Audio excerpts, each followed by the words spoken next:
And welcome everyone to the 2022 Royal Nakshatra Summit. It's such an honor and pleasure and blessing to be here with all of you today. I'm very excited for our esteemed panel of Sanjay Rath, Sam Geppi, Komilla Sutton, and Eve Mendoza. We are going to get started very shortly, but I would just like to open with some quick mantras to honor the Devatas. So we'll just take a short moment of silence, followed by mantras. If the panelists would like to join these mantras, when they recognize them, please do so.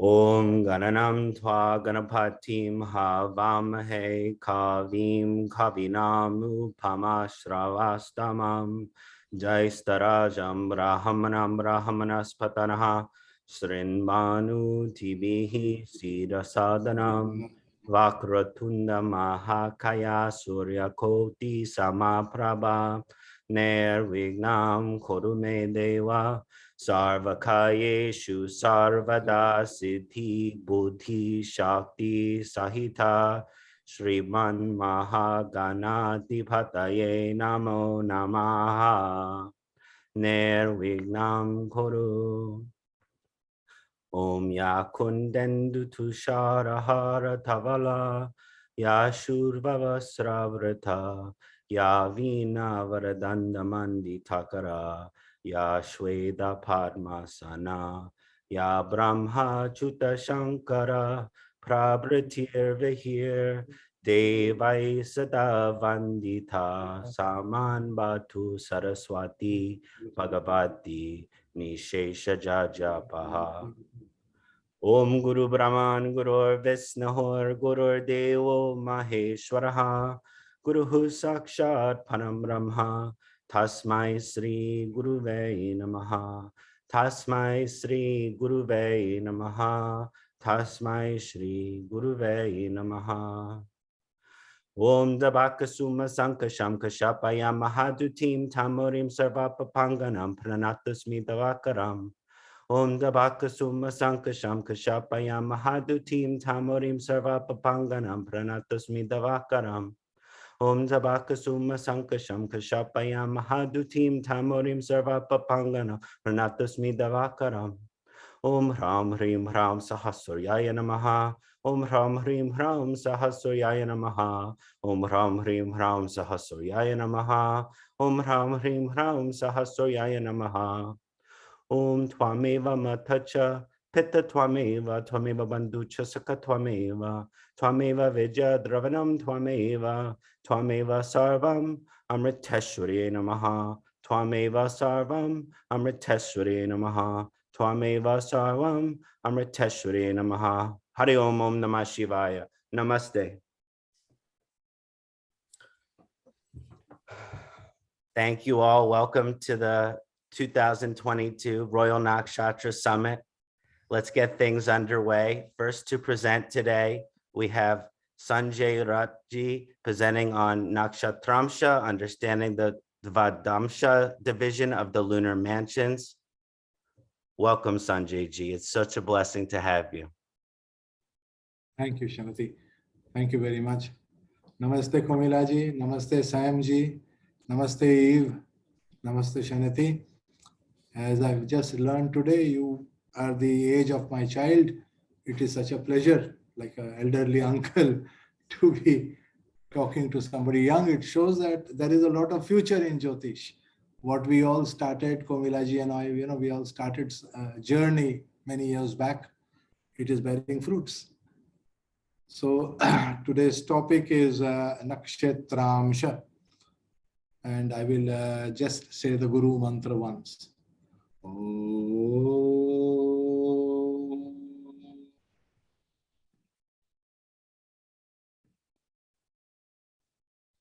Gurave Namah. Okay, the presentation. Kṣaṇāti, the slides. I have some slides for you. You can share screen, Sanjay ji. Yes. So if I share, yeah, this one. It's come, right? All of you should be able to see the screen. I have a few slides for you. Okay. Our topic for today is Nakshatramsha. From the point of view of Jyotish that we all know, we know Brihat Parashara Hora Shastra. There is a chart over there called the Bhamsha chart. Bhamsha chart is the 127th division of a Rashi. But you will realize that this 127th division of a Rashi is the same as taking a nakshatra and splitting it into 12 parts. So it is a totally different approach that we are doing today. Vargas are of three kinds. Rashi, Amsha. Rashi is Surya. It is controlled by the sun god. The number 12 is called Surya. That is why there are 12 Rashis. And the Rashi Amsha is a division of the Rashi chart. There are various charts. 16 taught by Parashara, few more added by Jaimini, and more by the seers. But there is one part of Jyotish which has not been studied. There are people who have written on this, but not much serious work has been done. Today I take this opportunity to open this topic. It is Nakshatramsha, divisions of the nakshatra. Think of a horoscope in which there are 27 nakshatras, in where we are talking about planets in nakshatra and not of planets in houses or in rashis. It is a totally different way of looking at the Jyotish chart. You all know that there is something to this. But so far, most of us have been working on Vimshottari lordships of the nakshatras. Hopefully, someday I will take this further. But right now, I will touch only one part of it called Nakshatramshas, where I am talking about the Dwadashamsha division or the 1/12th part of a nakshatra. And this is called Chandra Avastha, the avastha of the mind. What is it that my mind likes? What is it that my mind does not like? It is such a small thing, but it is such an important thing in Jyotish. It is something we can use all the time once we know that yes, such a thing exists. We know about avasthas, but this is a Chandra avastha. So let us go to the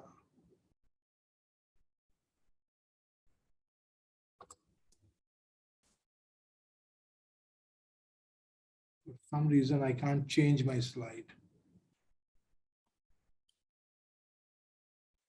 The mouse is not present, sir. Why is my mouse not present? Yeah, it went. Okay. Sorry.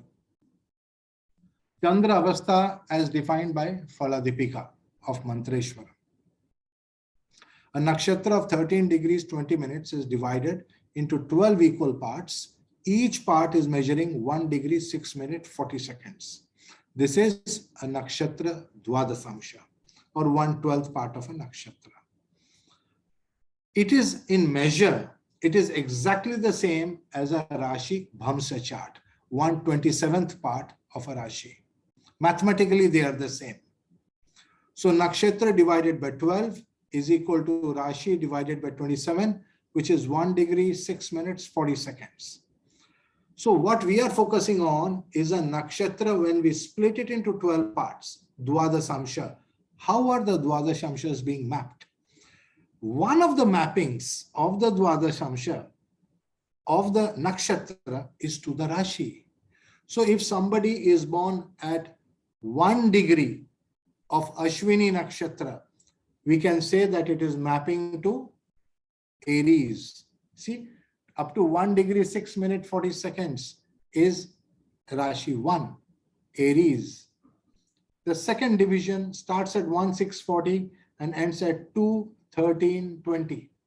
So somebody's got the moon, let us say, in 2 degrees of Ashwini. That is mapping into Taurus. It is a totally different mind.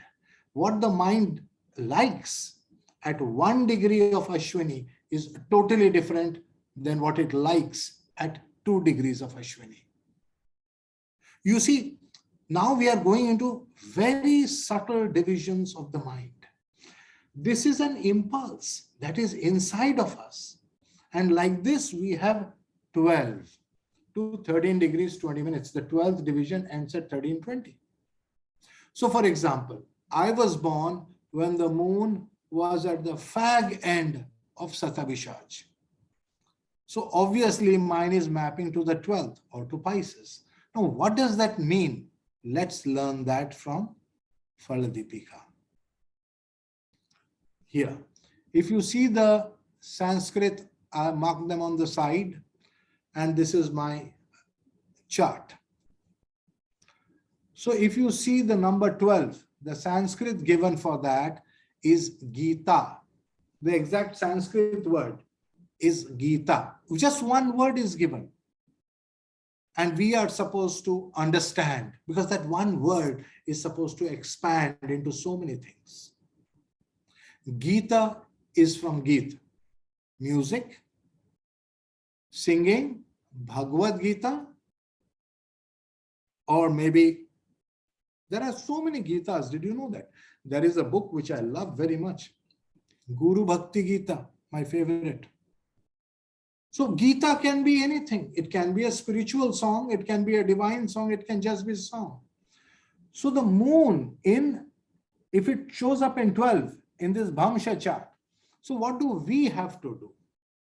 We open up Sri Jyotish Star or some other good software, just make the D27 chart and look at the placement of the moon over there. That will tell me which part of the nakshatra my moon was when I was born. If it is in Pisces, that means in the nakshatra Satabhishaj, my moon was in the last 1 degree 6 minutes. Get the idea? The software does the job. So it's not much of a botheration. It is not a new calculation that I'm asking you to do. This software is there. This chart is something you already know.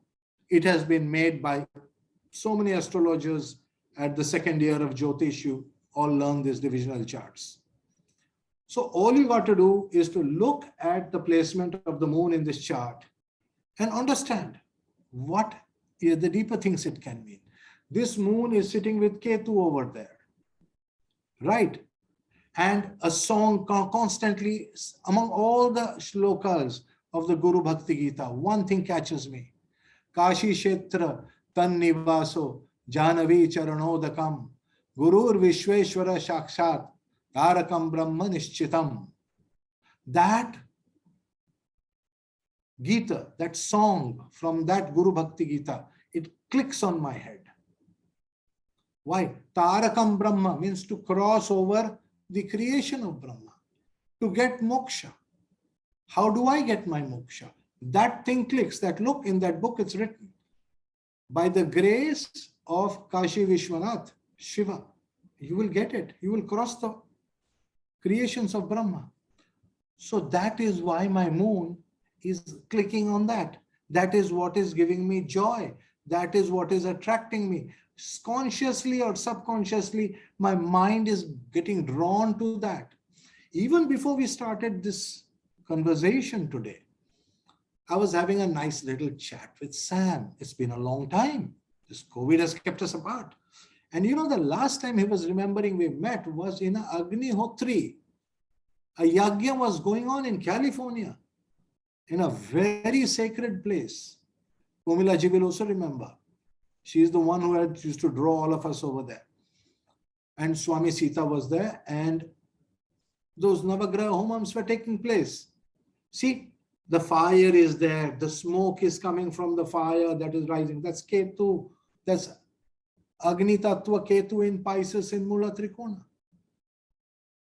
And Sam and I are connecting and we are talking. We both have the same planetary positions, like Rahu Ketu is the same, Jupiter is the same, and yeah, we are connecting over there. You see that? And why do we connect over there? Why was it that I was immediately attracted to that? And I kept saying, hey, we need to make that happen.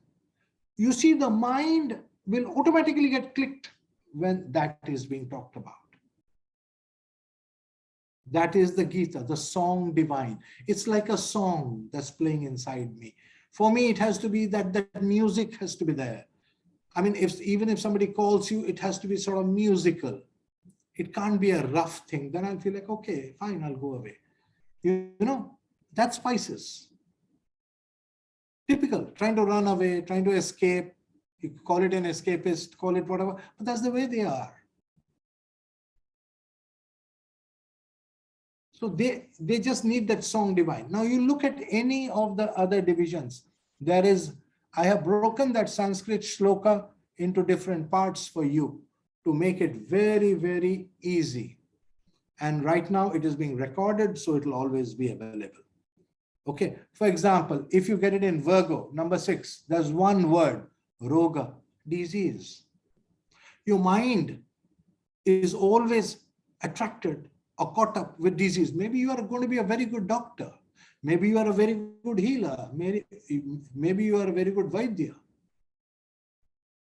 Or maybe you are very afraid of disease. You know, some of those hypochondriacs or whatever that is, they are very scared of disease.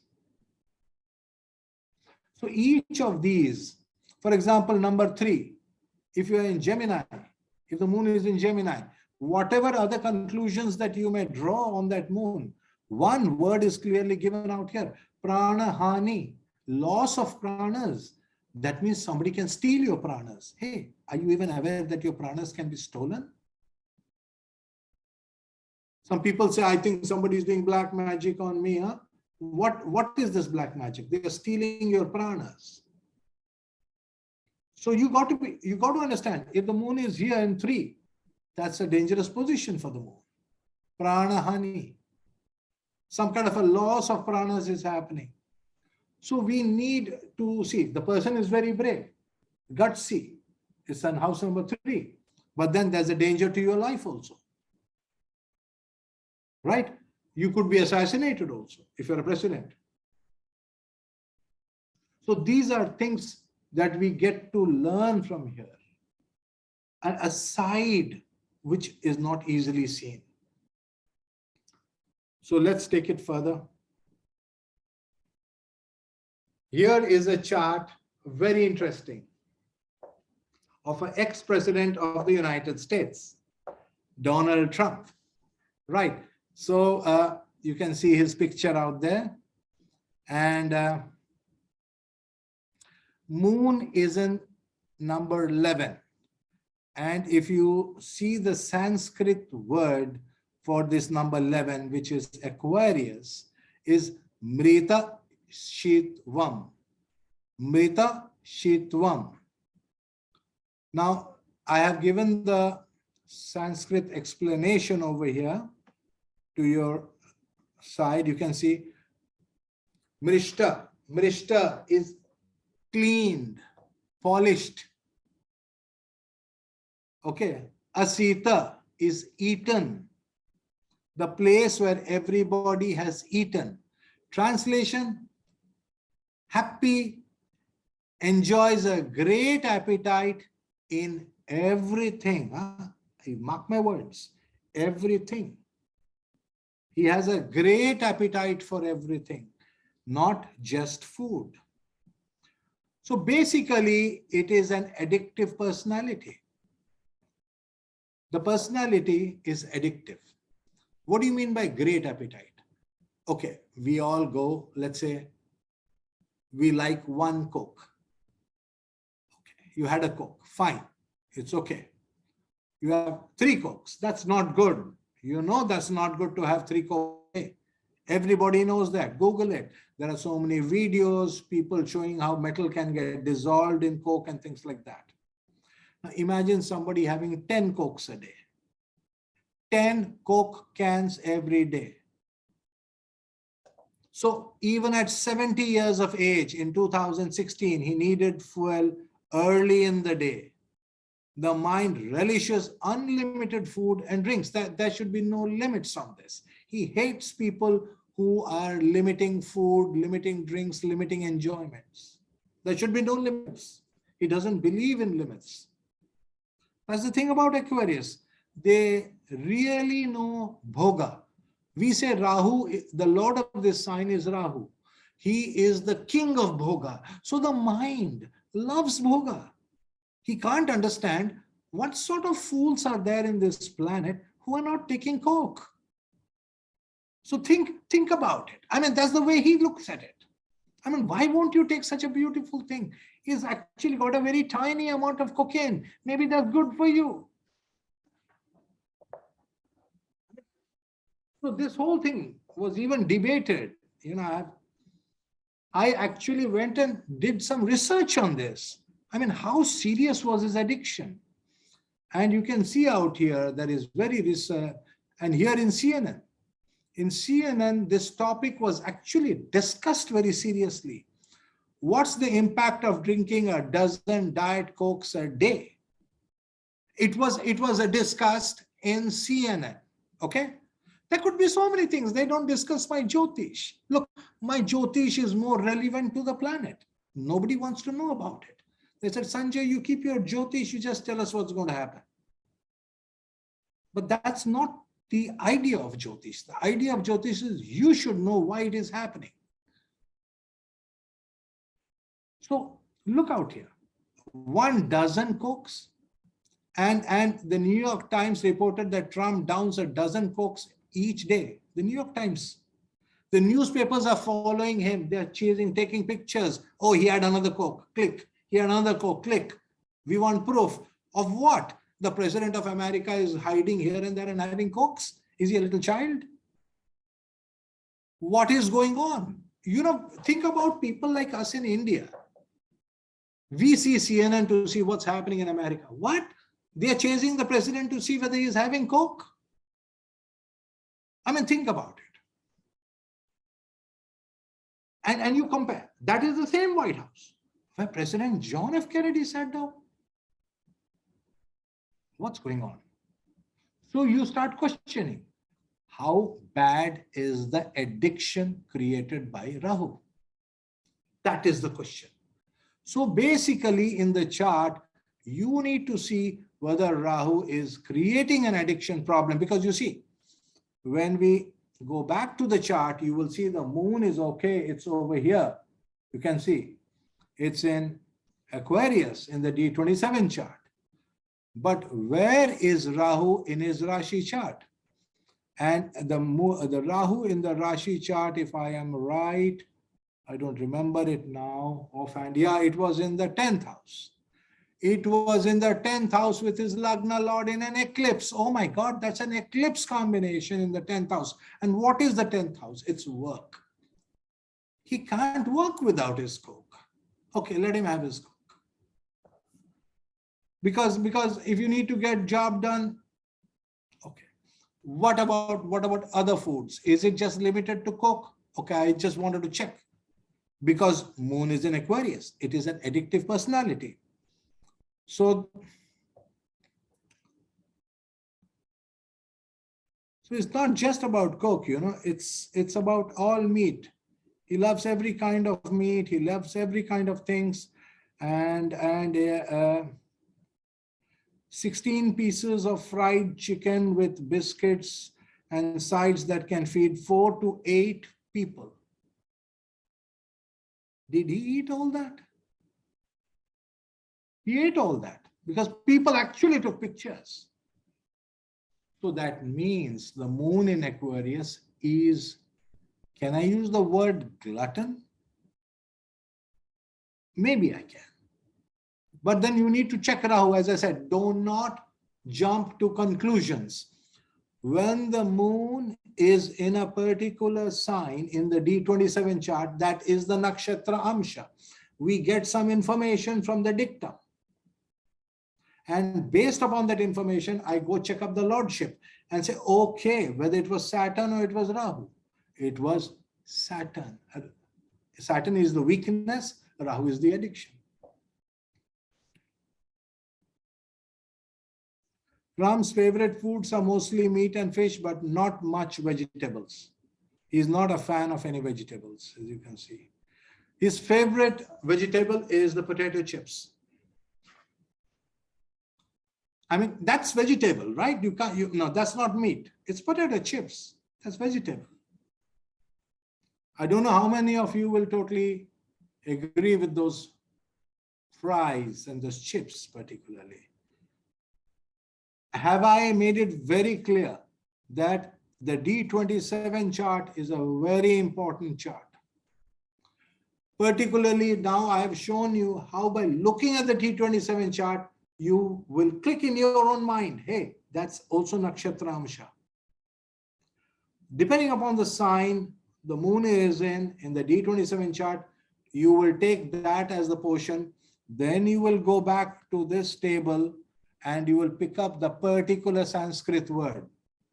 Now you are going to send me messages asking for translation of each of them, and I am not interested in writing a book right now. You got to go and study something on your own, right? So go do that research.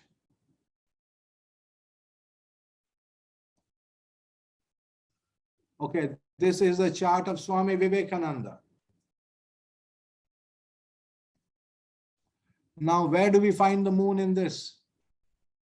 Moon, this is the D27 chart.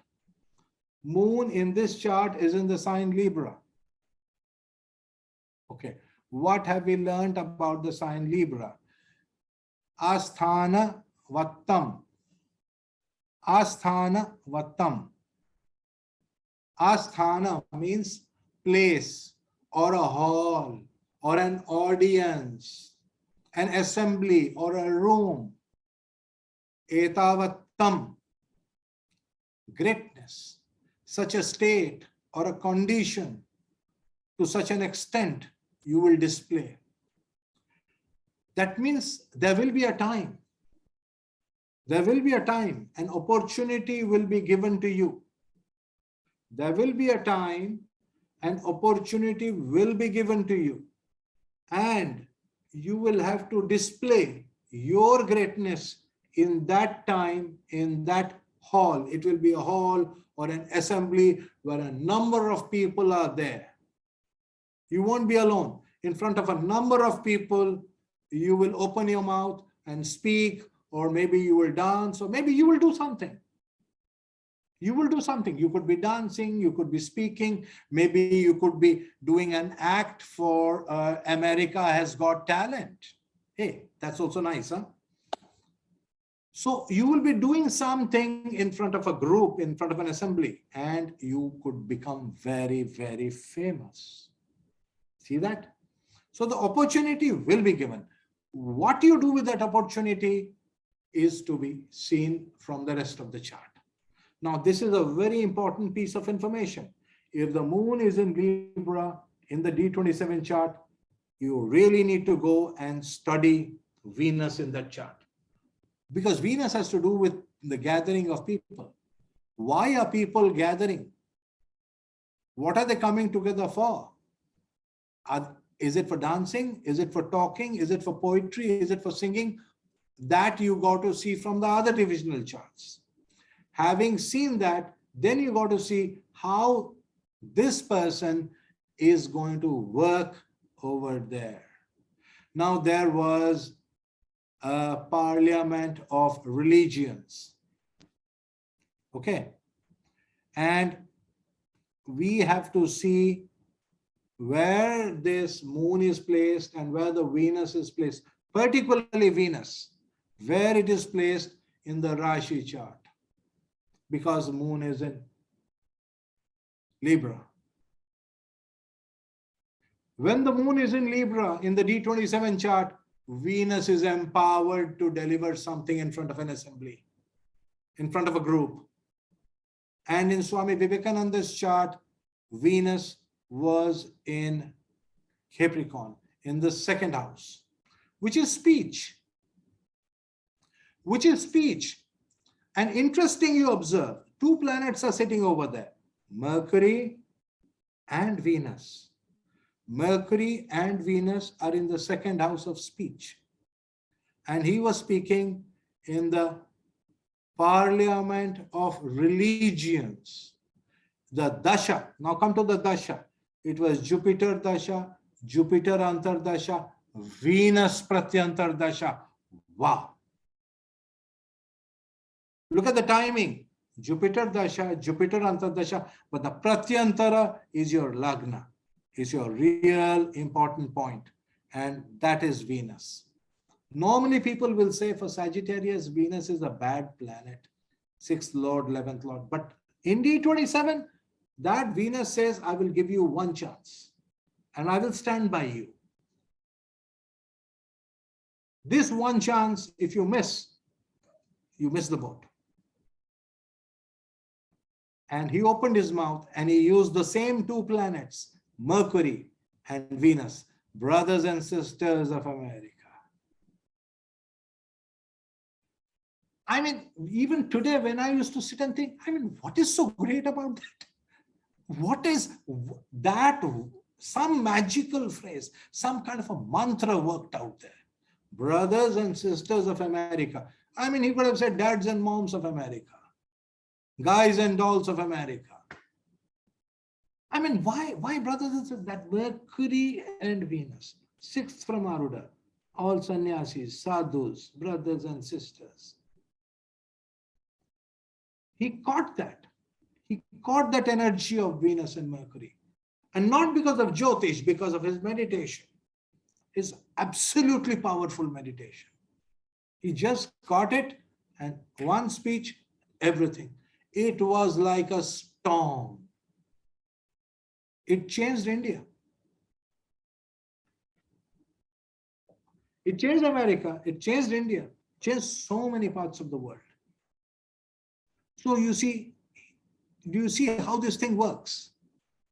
So you realize that these little things are very important sometimes. That one thing changed everything in Swami Vivekananda's life.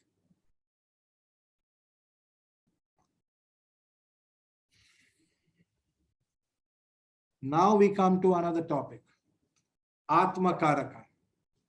See, I'm going to completely divert topics. I'm not covering, I don't have the time to cover each and every point, but I need to show some focus on the soul also.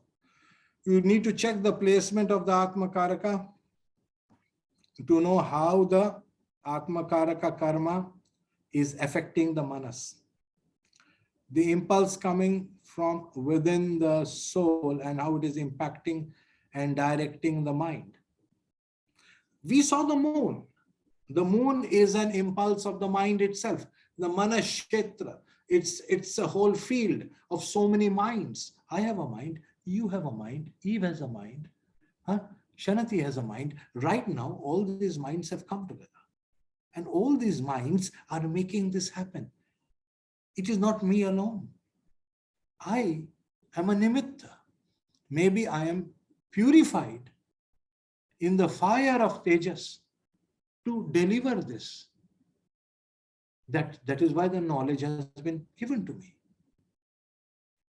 But just because I am purified doesn't mean that I can do this.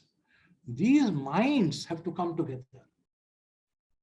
Eve has to be here, Kṣaṇāti has to be here, Sam has to be here, Komilla ji has to be here.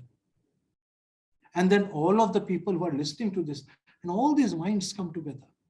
But that is the moon. What about my soul? You see, the soul must also have a role over here. That is what I am also going to touch now. The same way I am going to do it.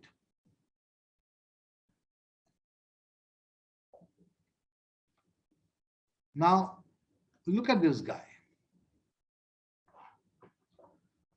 D27 chart, as I told you, is an impulse, good or bad. Good or bad will depend upon the planetary position as good or bad. What happens if you have an Atma Karaka like Saturn?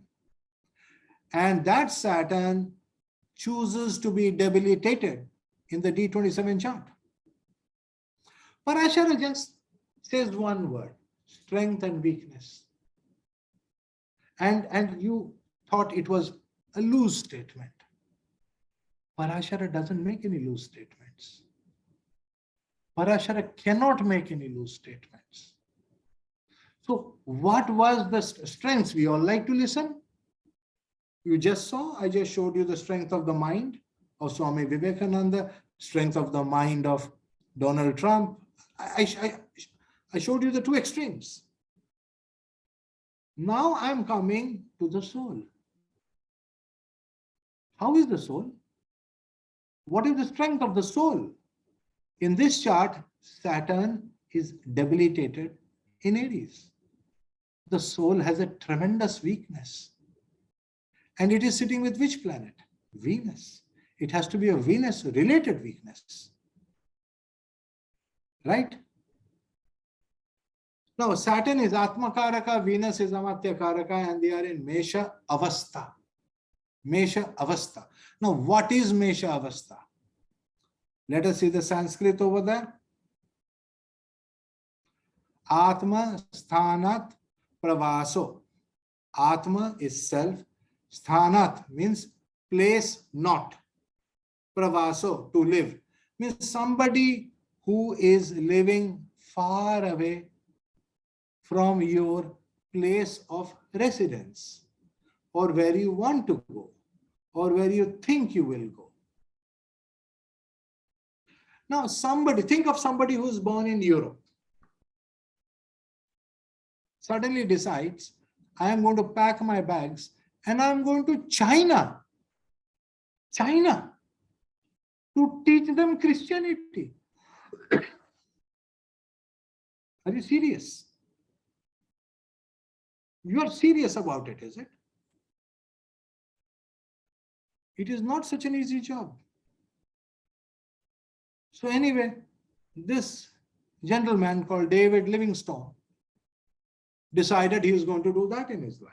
And that is what happens when Saturn is the Atma Karaka debilitated in Aries. But Saturn doesn't rule China. Saturn is in Aries, means you have to go somewhere. You have to leave your place of birth. I want to get out of my place of birth. I want to get out of my city. Who really wants to get out? When the soul is in Aries in the D27 chart, you want to run away from your city. I want to get out from this place. Very interesting. But where will you go? He chose to go to China. Well, he chose China probably because of maybe Ketu in the Lagna. But that is not where he landed up. He landed up in Africa. And guess which planet rules Africa continent? Continents, you know the 7 planets that are ruling the continents. So Africa is ruled by Saturn. Very interesting. So then you run, he's Africa's greatest missionary. So his soul, he listened to the calling of his soul, and the soul said, it's a very hard journey. You are going to see some very, very horrible things. Are you willing to walk it? Because that Saturn is debilitated.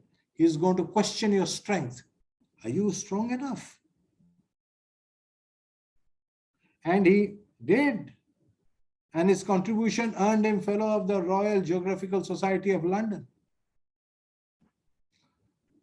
So interesting that do you remember what was the main purpose, his internal calling?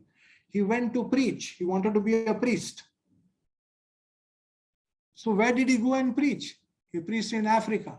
And he has become very famous. Everybody knows David Livingstone.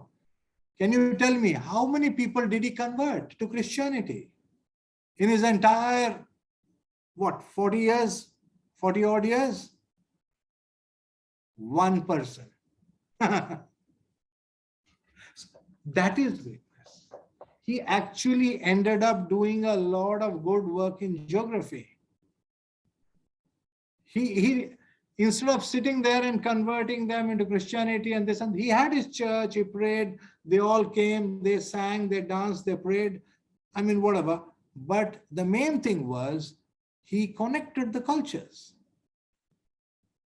Are we good, Kṣaṇāti? About 5 more minutes, sir.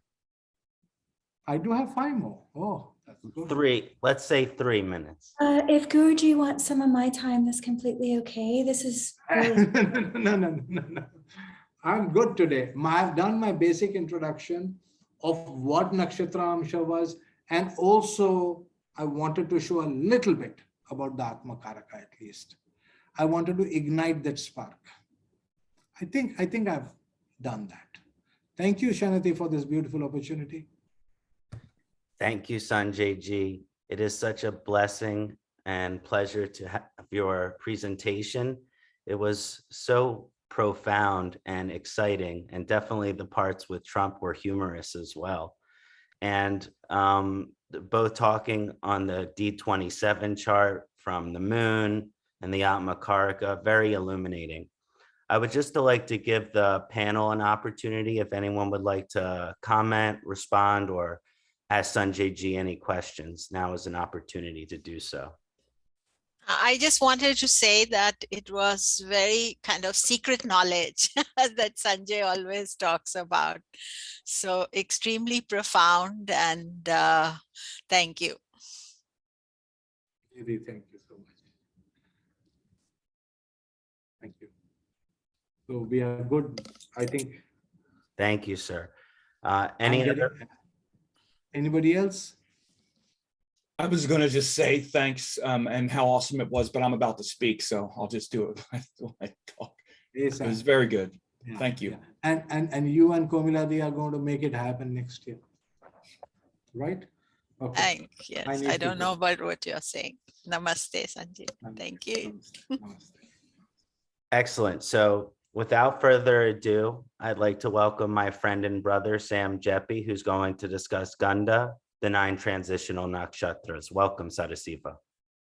Thank you very much. You can see my screen? Yes. Yes. Good. Let me also, I also have a download here. I just put the link there in the manual to this, so you can click that and download it yourself as well. So yeah, I am going to talk about the transitional nakshatras when I get down here. And these are the nakshatras that exist between the 2 rashis. Whoops, get up here, 1 second.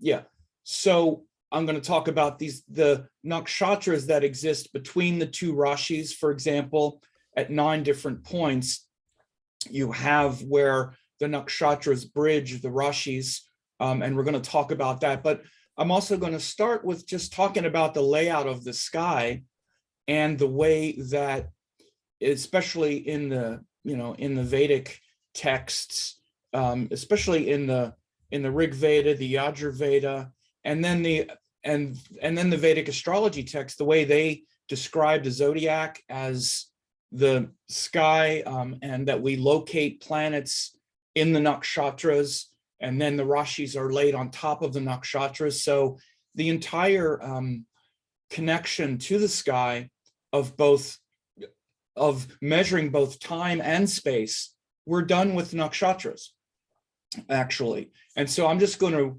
to just read through the manual here and give a sort of overview of that. And there's some diagrams here, especially of the sky, and then also some of these exact texts where you see exactly what was said in the Vedic astrology text about the zodiac, the nakshatras, the rashis aligned with them.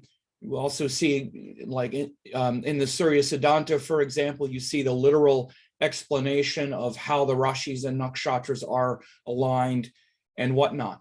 So let's just, I'll just read through this. Says here, most students are comfortable interpreting planets in rashis or zodiac signs. Of course, Sanjay ji mentioned this as well. We're very comfortable, we're used to the signs, but may stumble when attempting to analyze the same portion of space through the nakshatras. So again, we understand that a planet is in Aries, but Aries has 2¼ nakshatras. There's the Ashwini part, there's the Bharani part, and there's the Kritika. And the Kritika is actually where Aries becomes Taurus. It's actually, the sky has a continuity, right? And so today we'll look at the nakshatra-based sky and how to see the transitional nakshatras as existing or bridging to rashis. And again, that happens at 9 different points. And then there are 3 points where there is no transitional nakshatra, which is called Gandanta, which is literally where the knot becomes untied. So you can also really see that these transitional nakshatras keeps a coherence in the zodiac, almost tying it together. And then the Gandanta portions are where the knot becomes loosened. And that's why those portions between the water and fire signs existing between Aslesha and Magha and Jeshta and Mula and Revati and Ashwini are where the knot becomes loosened. But at every other portion, there's this energy that maintains, and those are the transitional nakshatras that I'm also going to talk about.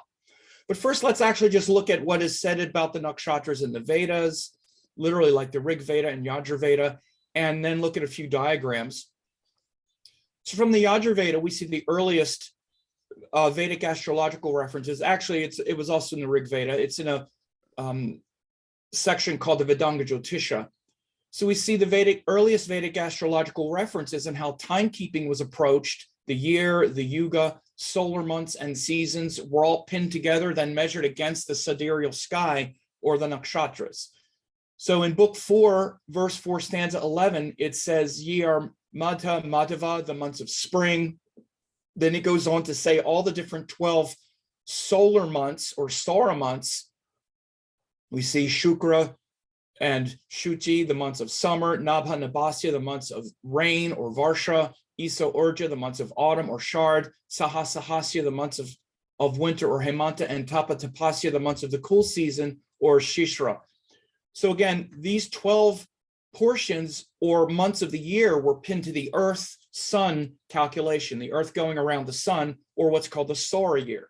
These are exactly like the 12 months of the calendar that we have now. The 12 seasonal months that they mention here are akin to the Gregorian calendar months of January, February, etc. So they had 12 calendar months, just like we have them. Again, just to put a little stick there, that's different than 12 zodiac signs. They were measuring the tropical sky or the Sora sky or the Earth going around the Sun calculation with 12 months, right? Just like we do. So the year length was also connected to the seasons. Sorry, this is a PDF, so it's a little choppy. So the year length and the connection of the seasons and solstices are also seen. So notice in this passage from the Vedanga Jyotisha, how they talk about all of these things together. 366 days of the solar year. In the year, there are 6 ritus or seasons. There are 2 ayanas or solstices. In the year, there are 12 solar months, and then 5 years make a yuga. All of this is in one section. So notice they're not mixing things. They're not talking about the zodiac. They're talking about the calendar. The solar year, in the year, there are 6 seasons. There are 2 ayanas, and there are 12 solar months. All these are grouped together. So they're literally explaining, this is explaining the Earth going around the Sun, which is 366 days. We break that up into 6 seasons. There are 2 solstices, and there are 12 solar months. And then 5 of those make a yuga, right? So again, this is talking about the calendar, but you're going to see how they bring in the nakshatras here in a second.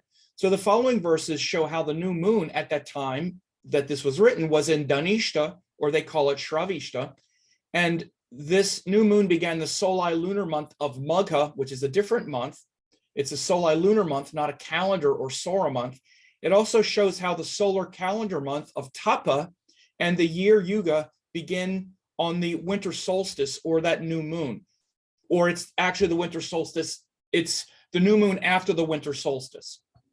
And I have a diagram to show you this, but first let's just go down and read the passages. It says, when the sun and moon occupy the same region of the zodiac together with the asterism of Shravishta, at that time begins the Yuga, which was the 5-year cycle, and the Kṣaṇātic month of Magha, the solar seasonal month called Tapa, the bright fortnight of the Kṣaṇātic month of Magha, and their northern course.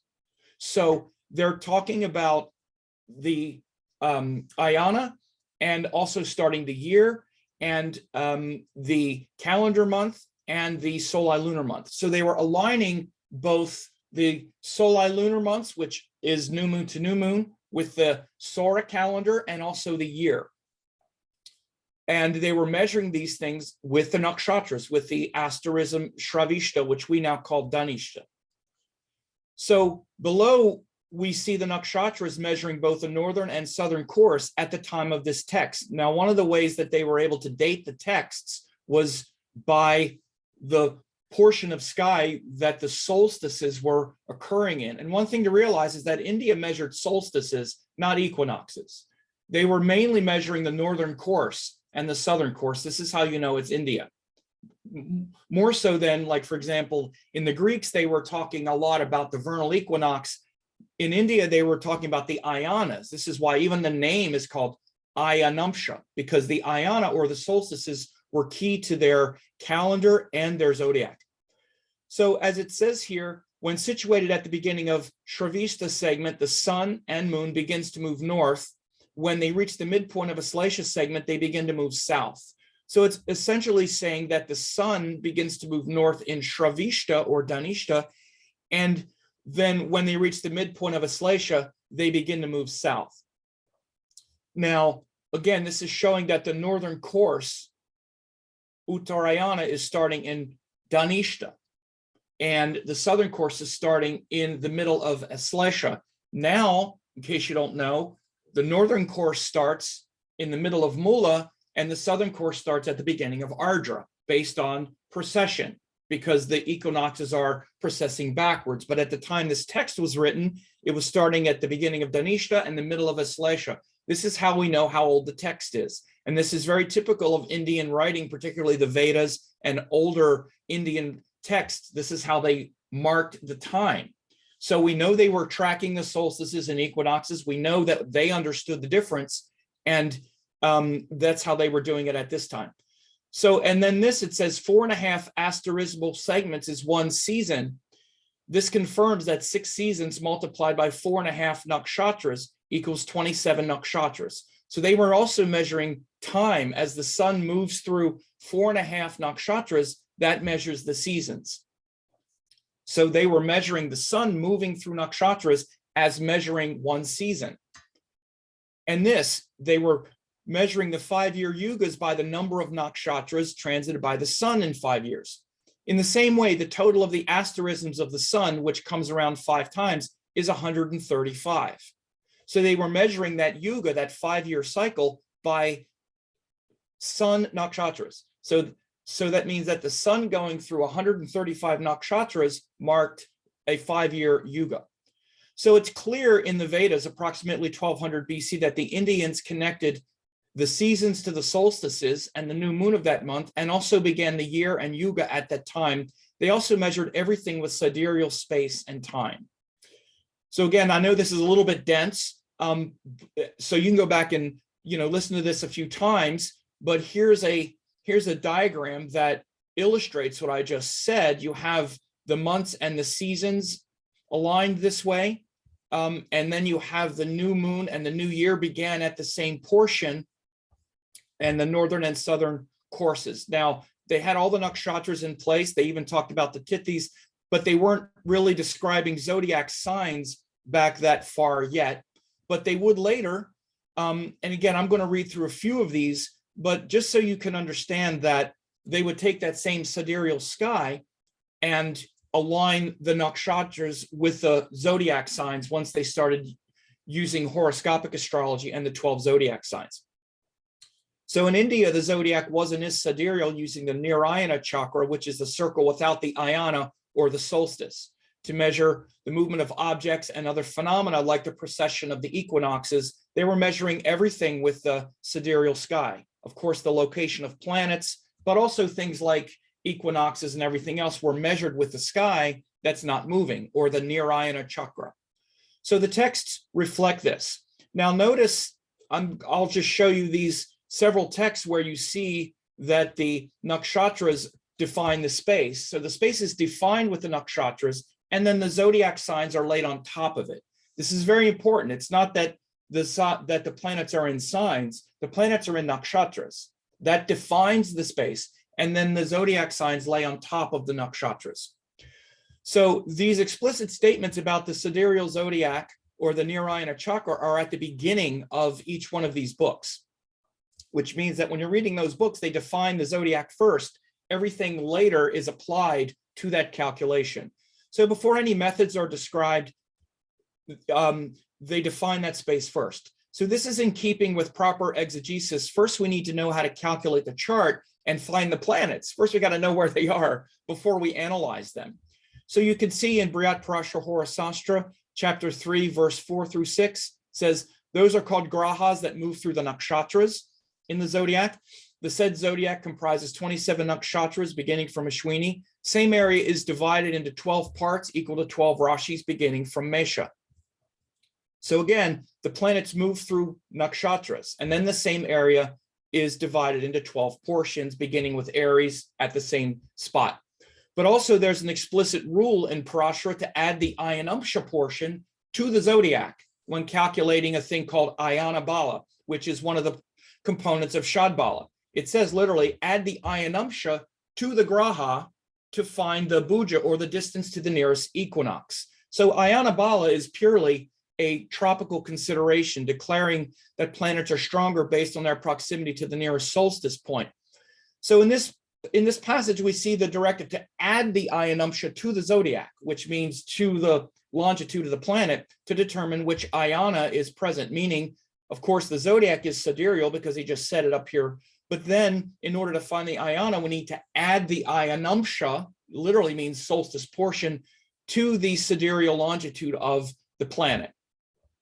So Brihat Parashara is clearly sidereal text. I'll just read through a couple of these other ones. Brihat Jataka, the same thing. Every astrology book says the same thing.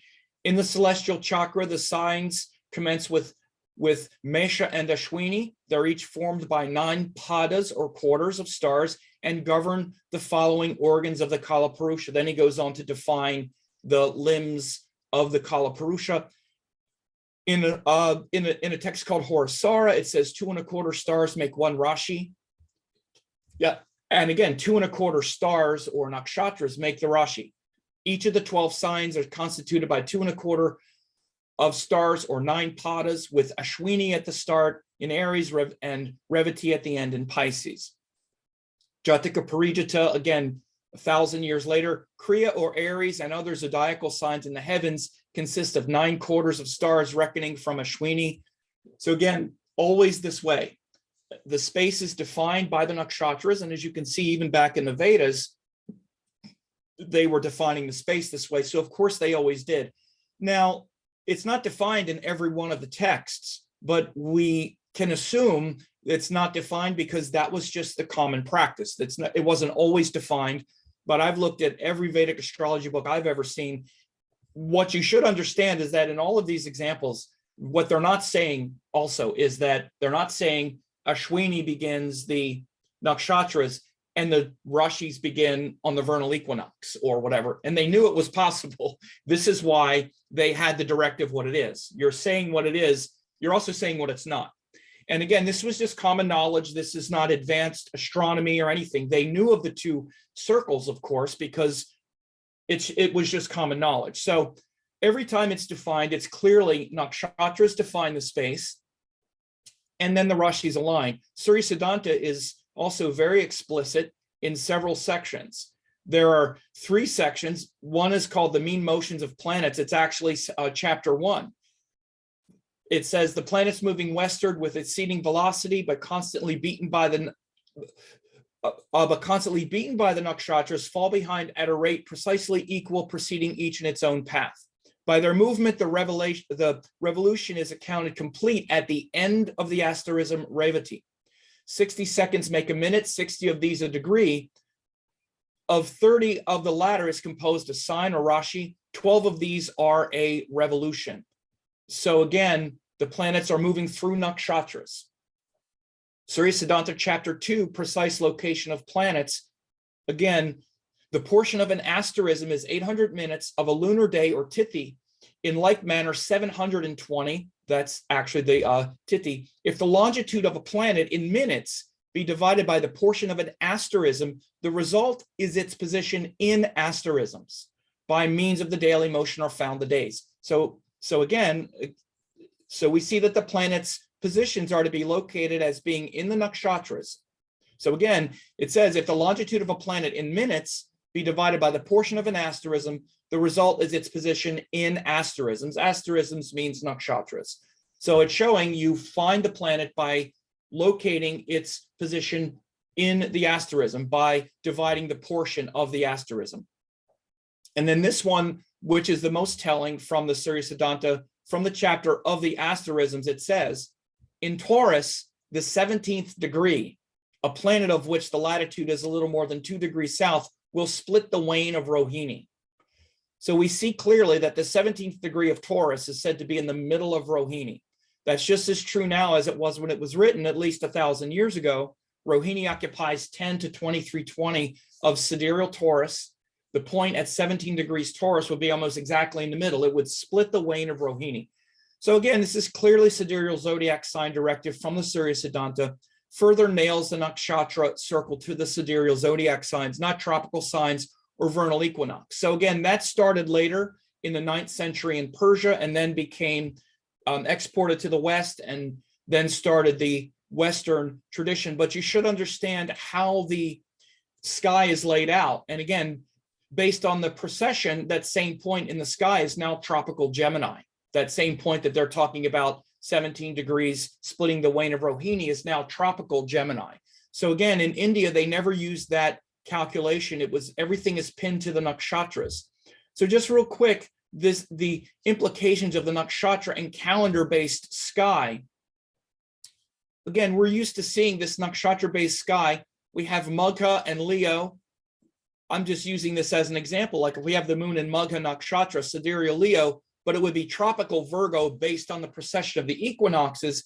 If you start the zodiac on the vernal equinox, which is measuring the earth going around the sun and the calendar, then they, using that calculation, then Aries starts on that vernal equinox. But again, if you extend that out into the actual sky, that's sidereal Pisces, about 6 degrees, right? And then the precession keeps going back, and we're going to start that age of Aquarius. We've all heard that age of Aquarius. That's because the precession keeps going back, and pretty soon, in a few hundred years, it's going to be in sidereal Aquarius, right? But so, again, we don't do that in Indian astrology because everything is pinned to the sidereal sky where the nakshatras and the rashis are aligned, like we just saw. Ashwini and Aries right here, and that aligns all the other nakshatras with the rashis like we're going to discuss. That includes all of these transitional nakshatras. And again, if you're not using the sidereal rashis, none of the transitional nakshatras matter because the zodiac is now moving all over the place. So again, this is based on the sidereal integrity. But we can see what happens, even a planet in Magha, which is that king sitting on the throne. If you're not using this sidereal zodiac, again, this same place of the king sitting on the throne is now tropical Virgo because of this precessional thing. So again, this is why you don't use the nakshatras. First of all, they don't use them in Western astrology, but this is why that sidereal integrity of the Indian zodiac has always been there. And there's no possibility that they would not do that. Again, we would have a planet in Hasta, which is that earthy, grounded, hands-on part of Virgo, right? It's that part of Virgo where, we get our hands in the dirt and we create that thing that's practical. Well, Hasta is like entirely in tropical Libra, which again, Libra, it's just a whole different energy. These are two examples. We could go through the whole thing, but we're not here to do that. But I just want you to understand the implications of this. It really nails everything and all of the Indian practices in this sidereal sky. And again, don't forget, they were measuring not just the space, but also time. back in the Vedas, they were measuring 5-year cycles of the sun moving through nakshatras. So everything is pinned to the sidereal sky. So you should understand this as being fundamental and foundational to everything in Indian astrology, cosmology, and timekeeping even. And of course, they clearly understood the difference between the sky and locating objects in the sky as we're perceiving them from Earth, and the Earth moving around the sun. So just last thing here, all of these calendar months would be the same as those months that we just saw, which was Nabha, Nabhasya, Tapa, Tapasya. Those are the months that are all pinned to this tropical circle. But they had the 6 seasons. I didn't actually go over that diagram, but let me just show you that same circle. I did show you, but this is how they did the timekeeping in the Vedas. It's the same thing. They had these 12 months, Tapa, Tapasya, Madha, Madhava, instead of January, February, and instead of 4 seasons, like we have fall, spring, winter, and summer, they had 6 seasons. So they had 6 seasons pinned to 12 calendar months. We now have that same circle now in the West is this, except they also pin the zodiac signs to that circle, and India doesn't. These are separate circles. You have a zodiac circle and a calendar circle, and we locate planets in the sky, not based on a sky that derives its calculation from the Earth going around the sun. So again, with that being said, these nakshatras that bridge the rashis are really powerful. Once we realize that the nakshatras and rashis are aligned, it becomes crucial to see planets as being in both in both nakshatras and rashi. And so we only have limited time, so I thought we would examine the 9 nakshatras that bridge the 2 rashis. Again, that happens 9 times. So we see how Kritika bridges both Aries and Taurus. Now, again, Kritika literally means the cutter, and it shows how that fire of purification, which is related to Aries, is embedded and captured by the earth, again, which is symbolized, which is Taurus. So again, one of the great symbols for Kritika is the sacred fire ceremony and the fire pit of consciousness that's also contained in the body. We eat food and the Agni burns it and goes up into our mind and creates our consciousness. But you can also see how Kritika is a perfect symbol between Aries and Taurus in that way, like that fire pit, the fire in the earth. And it's mostly earth, just like the fire pit. Just like Kritika is mostly in Taurus. Mrigashira bridges Taurus and Gemini. It's symbolized by a deer, which is a gentle 4-legged animal like a bull or a cow, Taurus, but it's also a deer, which is fast, curious, and a nimble creature like a human being or 2 human beings, which is Gemini. So you can see how Mrigashira has both qualities of Taurus and Gemini. It's like a perfect symbol between these 2 rashis. Purnavasu bridges Gemini and Cancer, and it means return of the light. It shows how knowledge from the head, which is Gemini, must sink into the heart if we're to return to the light in our mind and consciousness. So literally, Gemini is where ideas and information must get anchored in the heart.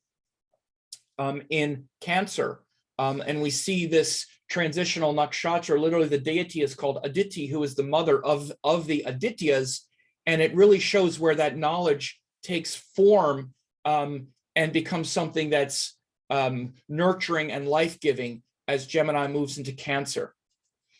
And again, if you're not using that sidereal zodiac and that integrity of the rashis and nakshatras, none of this, now all of these are off.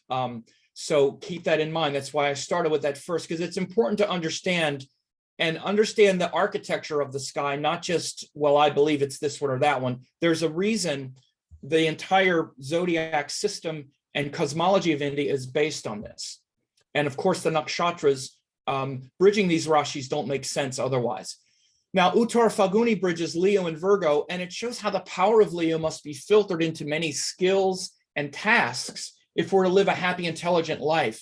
Success in life comes when we can organize the details properly, which is the Virgo lesson. And Uttar Falguni is ruled by the god Aryaman, which makes for like official contracts, business, instead of the passion of Purva Falguni, it's the official, okay, let's get married in Uttar Falguni and make it official and formal. And it's good for, again, contracts and agreements, so that power of the kingdom becomes an efficient bureaucracy and system.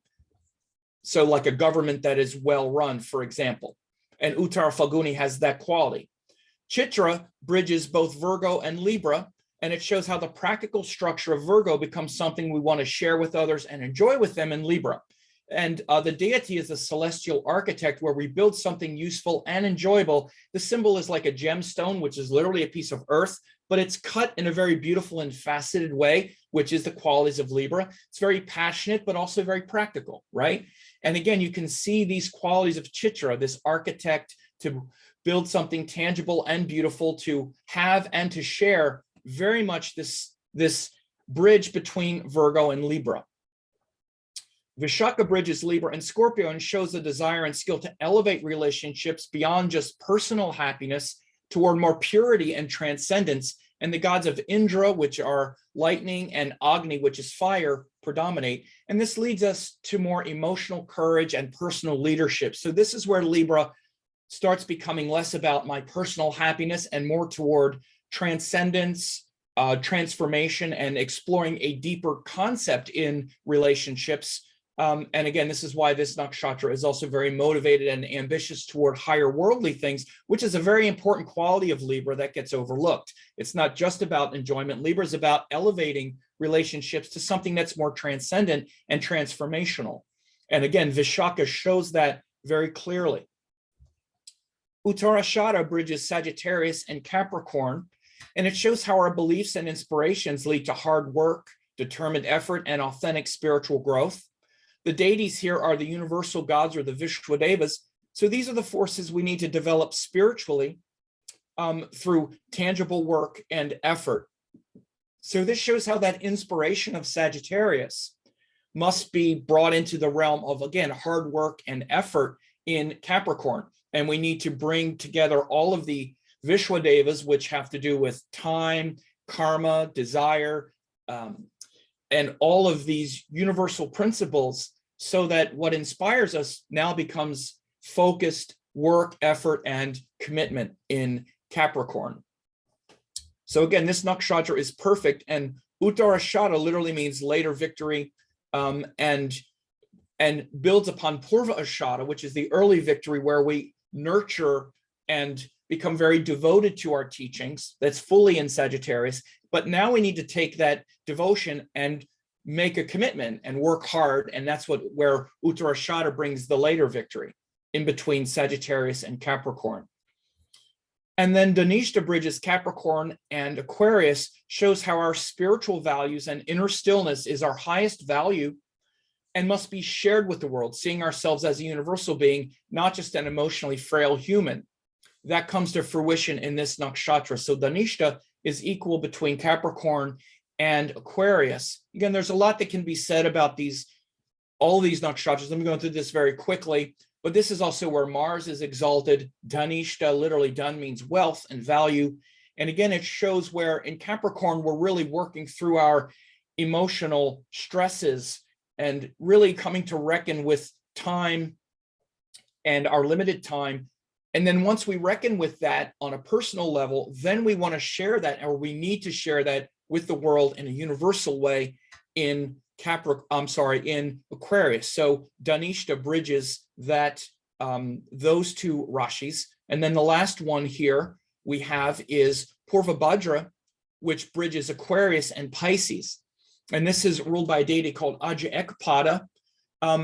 Oh, by the way, Dhanishta is ruled by the 8 Vasus, which are, excuse me, they can be broken up into the 5 elements and the 3 gunas. They're like the building blocks into which we create a practical life and value, but then also share it in a higher sense. But Purvabhadra bridges Aquarius and Pisces and shows this lightning strike which descends from heaven and connects us to the other world, bridging the world of culture and society, which is Aquarius, with the other world, Pisces. That's shown in this nakshatra, because even though we love to get together and share with each other in the world. We're a transcendent being. We're not of this world, which is the Pisces lesson. And that lightning strike, which comes down, literally the term, or I'm sorry, the deity Aja Ekapata means one-footed goat or one-footed animal. It's like lightning that strikes in like one spot. And it shows how we get this inspiration, like a lightning strike from beyond, that shows our true nature as being transcendent. Even, ultimately we must transcend even culture, even things like this, where we get together and connect around these beautiful teachings with each other and make the world a better place. Ultimately, we're not of this world. We're a transcendent being. So Purvabhadra bridges those two Rashis as well. And as you see here, I have an image. If you wanted to get more, I have full weekend course on this that I did not long ago. A lot of people attended. So you could click that. That's in the manual as well. But I think that's my time here. I think I just did, that was a half hour, I believe, and that's the time I was allotted. And I hope you benefited from this and it was helpful. Thank you so much, Sadasivaji. Such a blessing to have your presentation on the transitional nakshatras and the support of the sidereal integrity and how it plays out on so many different levels. Thank you so much. Eve, Komilla, would either of you like to comment or respond? Well, I think it was a great job, Sam. Thank you. You have done a real detailed research and you gave us a benefit of the research. And I feel that the transitional nakshatras have not covered so much. So I think you also woke that up in me that I should look at them a little bit more. So thanks very much, Sam. Well, Komilla ji, I'm honored to have that reflection and very happy to hear that reflection. And yes, I've been researching this quite a bit, especially with the Zodiac. I'm finishing a book that where I'm going to be bringing this out. But and a lot of it came from diving into these transitional nakshatras and really understanding, this is like amazing. There was so much that could be said. And again, like in the longer courses that I do, I talk about these quite a lot. One thing just very quick that's very interesting is one that's very funny to me is actually the Mrigashira, the Taurus and the Gemini, because Gemini is the first human Rashi, but it's still a quadruped because it's two humans. We have two quadruped Rashis, Aries and Taurus are four-legged, but then the first human Rashi is still four-legged because it's two people. It's two people. So two people times two legs is four legs. And this deer, which is right in between a Taurus, which is a cow, and then two people, it's two like people running, but it's still a quadruped. It's just, I don't know, it's very interesting to ponder these things. But anyway. Fascinating. I think the thing is that in Kṣaṇāti's summit is you're throwing a seed of thought process for others to explore more, and they can learn from you as well. And if they want to go deeper, then that is something that is a wonderful thing you did, and Kṣaṇāti as well. Thank you. Yeah, thank you. Thank you, Komilla. Thank you, Sam. Thank you. And I'll put the link one more time here in case anybody missed it. So thank you all. Excellent. So thank you again, Sadasivaji. And it's such an honor and pleasure to have one of my favorite teachers here, Komilla Sutton, who's going to discuss Manasa Nakshatra. Namaste, Komilla. Namaste. Thank you. So I can share the screen. Yes. Okay. Sorry, I was working on multitasking.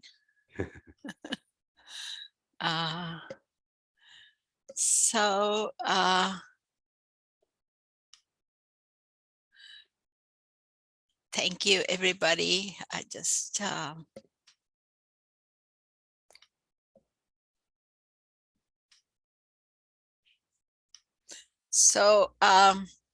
so we are talking on this Nakshatra Summit today with Kṣaṇāti. I always have to learn how to pronounce your name properly, so please excuse me if it's not perfect.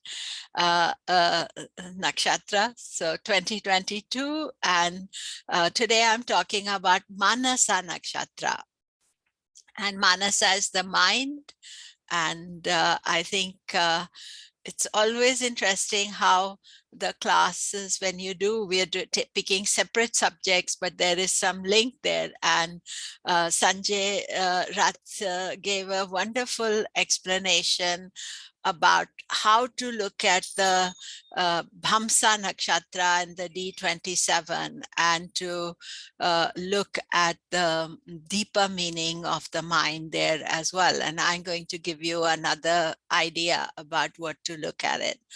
And today being Sunday, I just want to honor Lord Surya. But before that, this is me, and my website is komilla.com.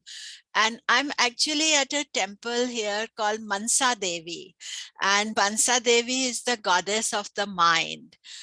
She's actually the sister of Vasuki. And this temple is in Rishikesh. There's one temple, Mansa Devi, also in Chandigarh, where I have a home. But the Rishikesh temple, you have to climb up. And so she's the goddess that helps us to calm our mind down. And there's a lot of people go there in millions, I would say, to worship. And we are coming up to the goddess, the spring Navratri, so the springtime of worship of goddess from 1st of April. So that is very nice. And today being Sunday, I want to honor Lord Surya. I think the Kṣaṇāti did some very nice mantra, Sanjay did, so I'm just adding to that.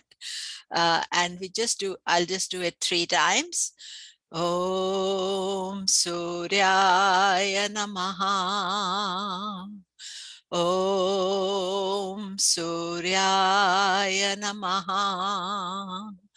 Om Suryaya Namaha. This photograph is from the place called Swami Malai in Tamil Nadu. And this is actually a hotel. And it was just wonderful that we as astrologers went there, and they had this beautiful Surya idol there, and we covered him with all these malas. So honoring Lord Surya today on this wonderful day. So I just like to let you know about this conference we are having. I'm a co-founder with Andrew Foss of the British Association of Vedic Astrology. And the conference is from 15th to, it's in April 15th to 18th, 23 to 24, 30th April to 2nd May. All the details are on bhava.org. It's wonderful. Sanjay is the chief speaker there, Sanjay Rath. And we also have number of international speakers. Dr. Charak will be there, Vinay Aditya is there, Andrew, myself. It's 27 lectures, so I think it's very appropriate that and the theme is career and finances. But Bhava has been promoting Jyotish for over 25 years. Our conferences have been, and fortunately, because of the online program, you can watch it wherever you are, and you're also able to download the lectures. If you suppose you miss it, you're going to get a very good backup support as well. So that is a conference. It's based in London. Usually Sanjay comes there. We have wonderful time, but since COVID, we are all stuck here. But I think online has been a wonderful option for us. And then, talking about nakshatras, I have a book on nakshatras. You can look it up anywhere it's available. These are my books that you can have a look at it. So let us get to the topic. And Kṣaṇāti, if you can remind me when I'm sort of towards the end of it, and so that I don't overrun my allotted time. So as I was talking even with Sam Sadashiva also, that, in these summits, we are sowing a seed for you to research further. And obviously we are not able to just talk a lot, but I tried to edit my thought process and put all the key points there so that you are understanding. And I feel that of all the nakshatras, the Manasa nakshatra is very important. And Manasa nakshatra is the 25th nakshatra from the moon and the lagna. Manas means the mind, gives a deeper understanding and further clues as to how the mind works. Mind can be destructive, therefore this may not be the positive nakshatra.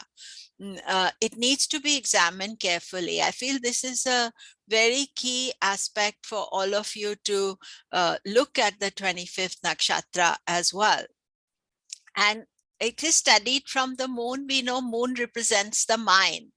But as you think, okay, why not look at the moon nakshatra itself to show the mind? So just like Sanjay was talking about the Bhamsha chart, the Nakshatramsha chart, that you look at something else. The 25th nakshatra has some extra secret knowledge of how the mind actually works and maybe what are the issues that we bring about our thought process. And the lagna, I highlighted it because people ask why from the lagna. Lagna is the analytical mind. Mercury, Jupiter get Digbala in the lagna, showing mind and wisdom are strong.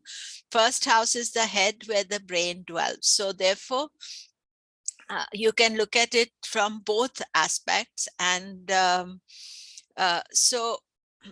basically the thing with the Manasa nakshatra, there are two major ways to analyze it. One is in your natal chart. Study the type of nakshatra that rules Manasa nakshatra and if there are any planets placed there. Malefic planets will be challenging, can bring anger, anxiety, depression, wrong type of thinking. And remember that Jyotish is highlighting the issues. They're important that if you have a difficult aspect with your Manasa nakshatra, that you're thinking about how to improve it, not to just get stuck in that situation. Then Manasa nakshatra by transit, 25th transit of malefic planets through Manasa nakshatra is studied. It can be tough on the mind and not thinking. Manasa nakshatra transit in the 25th nakshatra from the moon is the start of Kṣaṇāti, disturbs the mind and we can make mistakes in thinking. So when you're analyzing Kṣaṇāti, you must look at Saturn's transit through the 25th nakshatra. Otherwise, we are looking at transits of the malefics. Benefics are okay, they are calming us down and leading, and also the slower moving planets. You could look at Saturn, Rahu, Ketu, Mars. So at present, Saturn is transiting in Dhanishta nakshatra and Rahu is in Kritika and Ketu is in Vishakha. So you see, you have to look at, count the 25th nakshatra. So just to tell you how to count your 25th nakshatra. So for example, if your moon is in Bharani nakshatra, you go backwards rather than going forwards to try count 20. So from Bharani, the 25th nakshatra, 27th nakshatra is Ashwini, 26th nakshatra is Revati, and 25th nakshatra is Uttra Bhadrapada. So that means you are counting your 25th nakshatras and are easy to count. So they are just by moving backwards. So there are 7 types of thinking reflected by the qualities of the nakshatra ruling Manasa nakshatra. as the nakshatras are divided into 7 groups. Actually, what happens is that we study these groups mostly in Bahurat and we don't think that they have any impact on us. But nakshatras have some basic qualities that are studied. Each nakshatra can have positive, negative qualities as well. We must learn to develop them in a constructive way. I think this is really the main thing that I'm always encouraging, that we should not think that if something is difficult, it is going to remain difficult. Everything has a positive way to use it. And when you see the charts of the great swamis, you see that they also have sometimes very difficult Manasa nakshatra. But by doing the correct spiritual procedures and leading the correct type of life, then that energy is used in a totally different way. So this is what you have to think about it. So these thinking that they are fixed nakshatras: Uttara Phalguni, Uttara Ashada, Uttara Bhadrapada, Rohini. Sthira nakshatras being Manasa can give steady thinking, gives calmness and equilibrium. However, the negative part of it is due to influence of malefics in Manasa. This can make one stubborn, blocked to expand. Without even influence also, fixed nakshatras can be very stubborn. This is what I think. Nobody can change my thinking. And of course, if malefics are added to it, it will add further essence. Then Charchara, movable nakshatras: Swati, Punarvasu, Shravana, Dhanishta, Shatabhishak, always thinking what to do next, planning, mentally active. Negative, living in the future, worrying you're not doing enough, overdoing things. I think Charchara is a major modern day problem, is overdoing too much. So we have to be conscious of that we are not overdoing things. Then Ugra Kruda, these are aggressive and cruel nakshatras. Purva Phalguni, Purva Ashada, Purva Bhadrapada, Bharani, Magha. Aggressive thinking, impulsive, quick to anger, frustration, selfish. But you can also have a positive influence, either due to benefic influence or benefic use of this energy. Is to ability to control those impulses, to understand that this is sometimes your weakness, and therefore let me do it in the right way. Let me try to manage it. So I feel that is a very important factor there. Mishra Sadharan, mixed ordinary, Vishakha Kritika, mixed nature can be angry, calm, usually positive, negative thinking, both, you know, that we need to study the influence of the nakshatra and its ruler. Now, you can also study further, which I didn't put it in here, how the ruler of the nakshatra is doing in your chart as well, to of the Manasa nakshatra is doing, to kind of understand a little bit more. Then Shipra, Laghu, short and dynamic, Hasta, Ashwini, Pushya, Abhijit, dynamic thinking, always making positive decisions, will usually show good ideas and thoughts, whereas if you have negative influence, you can sometimes not trust yourself, sometimes it shows a block of ideas, or, you know, thinking about wrong type of ideas, as this is a nakshatra which is very dynamic in thinking. Then Mridu Metra nakshatras, soft and friendly. Now these are actually the description of the nakshatras. Mridu is soft and friendly is Metra. Mrigasira, Revati, Chitra, Anuradha, soft and friendly, nature, soft, kind, mind is calm. Negative due to influences, too soft, too emotional, too scared, unsettled mind, you know. Then Tikshana, Daruna, sharp and challenging, Mula, Jeshta, Ardhara, Ashlesha. This shows sharp thinking, always challenging yourself, feeling dissatisfied, destructive, angry. Positive due to benefic influence, transformative, fearless, deep thinking, connected to spiritual aspects. Actually, any of these nakshatras, if you are using that energy properly, you are not getting into the challenging aspects of it, but you are going more into transformative energy. So they give you that ability to work with that. So here I have Swami Shivananda's chart. And so the two things to look at his chart is that he has two very complicated nakshatras. And Swami Shivananda, if you don't know, he was one of the great gurus of India. He has an ashram in Rishikesh. He has written hundreds of books, thousands of leaflets, lectures, talks, everything's available free to download if you look at Swami Shivananda. This is not the ashram here in USA and everywhere. That is created by one of his students in his guru's name. But this is Swami Shivananda, great personality. And you can see right away some problems here in his chart, but that's not the life he led. Saturn, Mars, Rahu, and in the ascendant Lagna, that could be quite destructive anyway.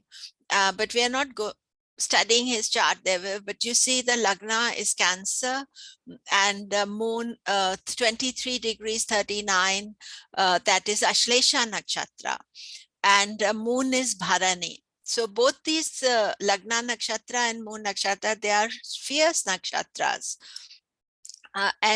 So I made the list for him that his moon is in Bharani, but his Manasa is Uttarabhadra, which is a Sthira Nakshatra. So Sthira is fixed, that moon is giving that quality, strong quality to him, and consistent, regular, doing things that are there. And then Ashlesha Nakshatra, his Lagna is in Ashlesha, and Manasa is Ardhara. So this is kind of interesting that both Ashlesha and Ardhara fierce nakshatras, and Daruna Tikshana.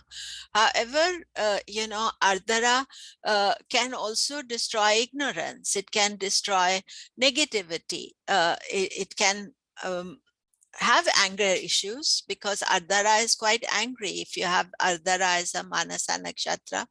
But as a Swami, as somebody totally immersed in a spiritual lifestyle, then these things were not bothering him as much as it would bother somebody who has to live in the world, corporate world, daily life.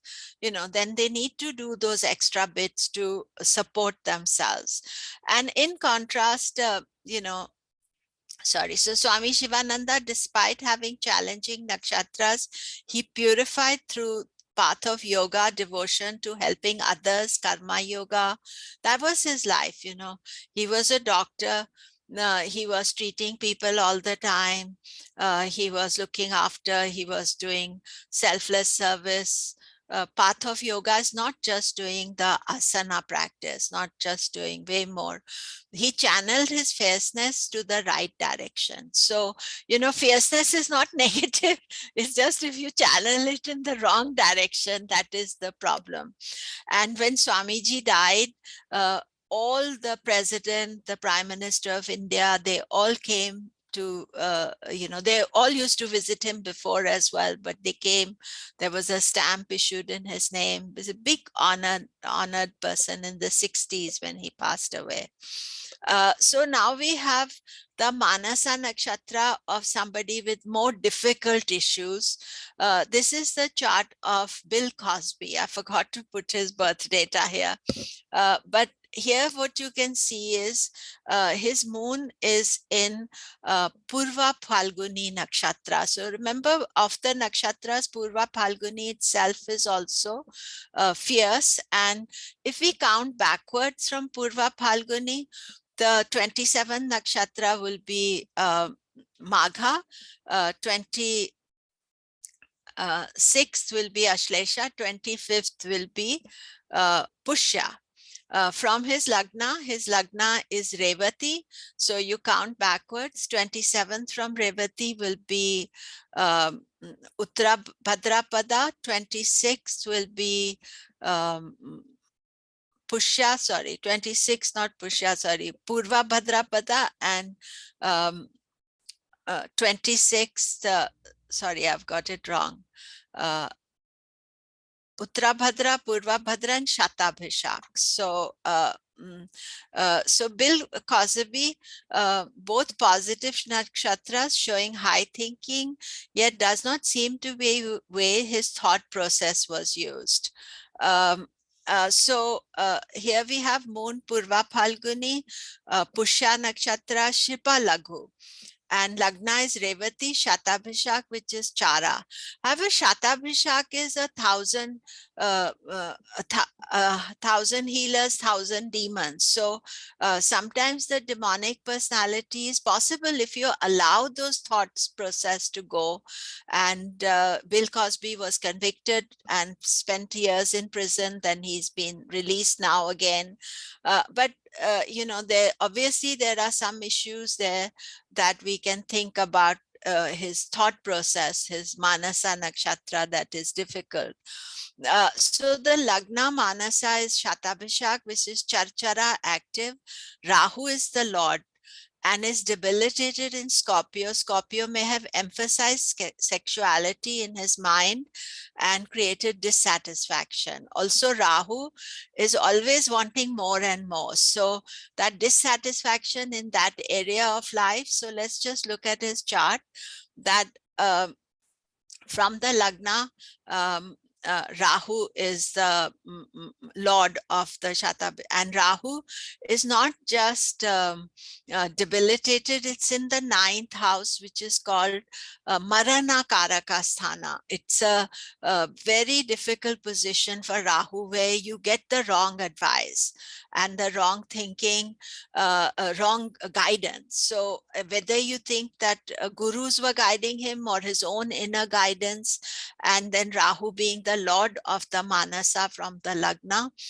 And from the moon, his Manasa is Pushya. Lord Saturn is in the Lagna. It's an 8th from the Lagna, sorry, not Saturn is in the Lagna, 8th from the moon, and 8th house is secret weakness and connected to sexuality. Ketu transit was exact on Saturn in July 2015, when sexual allegations resurfaced. These sexual allegations were always following him around. And here we see again that from the moon, Saturn is in the 8th house. An 8th house position from the moon, but Saturn in the Lagna is also a Marana Karaka Sthana. These Marana Karaka Sthanas are very interesting and maybe separate aspect of study. But here we see that both the lords of his nakshatras, Manasa nakshatras, are in Marana Karaka Sthana. That means they are in a serious dysfunctional state. And of course, you know, one of the worst things you can have is celebrity. Because in celebrity, you know, you get all people just appreciating you all the time and saying, oh, you're wonderful, you're great, you're fabulous. And it is very easy to start believing your publicity, that I'm so great and I can do anything and I can get away with it. So you see that in actually Swami Shivananda, apparently if people praised him too much, he used to be very upset because he didn't like it. He said, I'm a servant, I'm going to do the right thing. Whereas, you know, fame, celebrity, such a great success, and there are many things in the chart that give success as well. But we are talking about Manasa Nakshatra for Bill Cosby. So you can see that both the lords, Rahu is debilitated, Saturn is 8th from the moon, and it is also you know, both of them are in Marana Karaka Sthana. That means my reading of Marana Karaka Sthana is that when planets are placed there, they get stuck in a way, you know, that you are not able to do anything about them. So that is where some guidance, right kind of guidance, and you have to first want to have that, to be dealing with that. So then the last aspect of today's class, I want to talk about transit to Manasa Nakshatra. So when you're having a transit to Manasa Nakshatra, this can give stress and worry. So right now, Manasa Nakshatra transits for Saturn. Saturn is in Dhanishta. So he's Manasa for Uttara Bhadrapada. So if your moon or ascendant is in Uttara Bhadrapada, then Saturn is transiting the Manasa Nakshatra. If you take for Rahu, Rahu is Manasa, Rahu is in Kritika, so he's Manasa for Ardhara Nakshatra. So if you have got moon or ascendant in Ardhara, then Rahu is creating anxiety and worry. Ketu is in Vishakha, and Vishakha is Manasa, I think, for Mula Nakshatra. Let me go backwards. Yes, for Mula Nakshatra.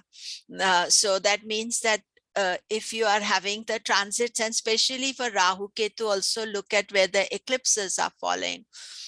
The transit of Saturn to 25th from the moon is the start of Kṣaṇāti.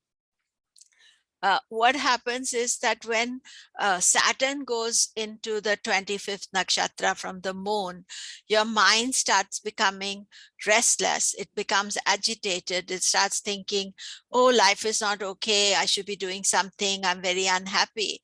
And it is the time where you have to be most cautious, because that is the time where you can make mistakes.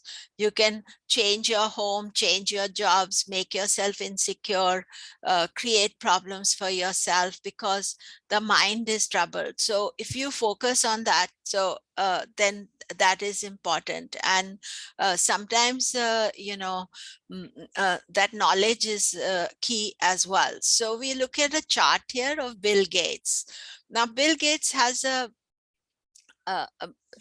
multiple problem issue in his chart. Firstly, that you see that he's Gemini Lagna, and Saturn in Capricorn means it's Ashtama Shani, 8th transit from Saturn.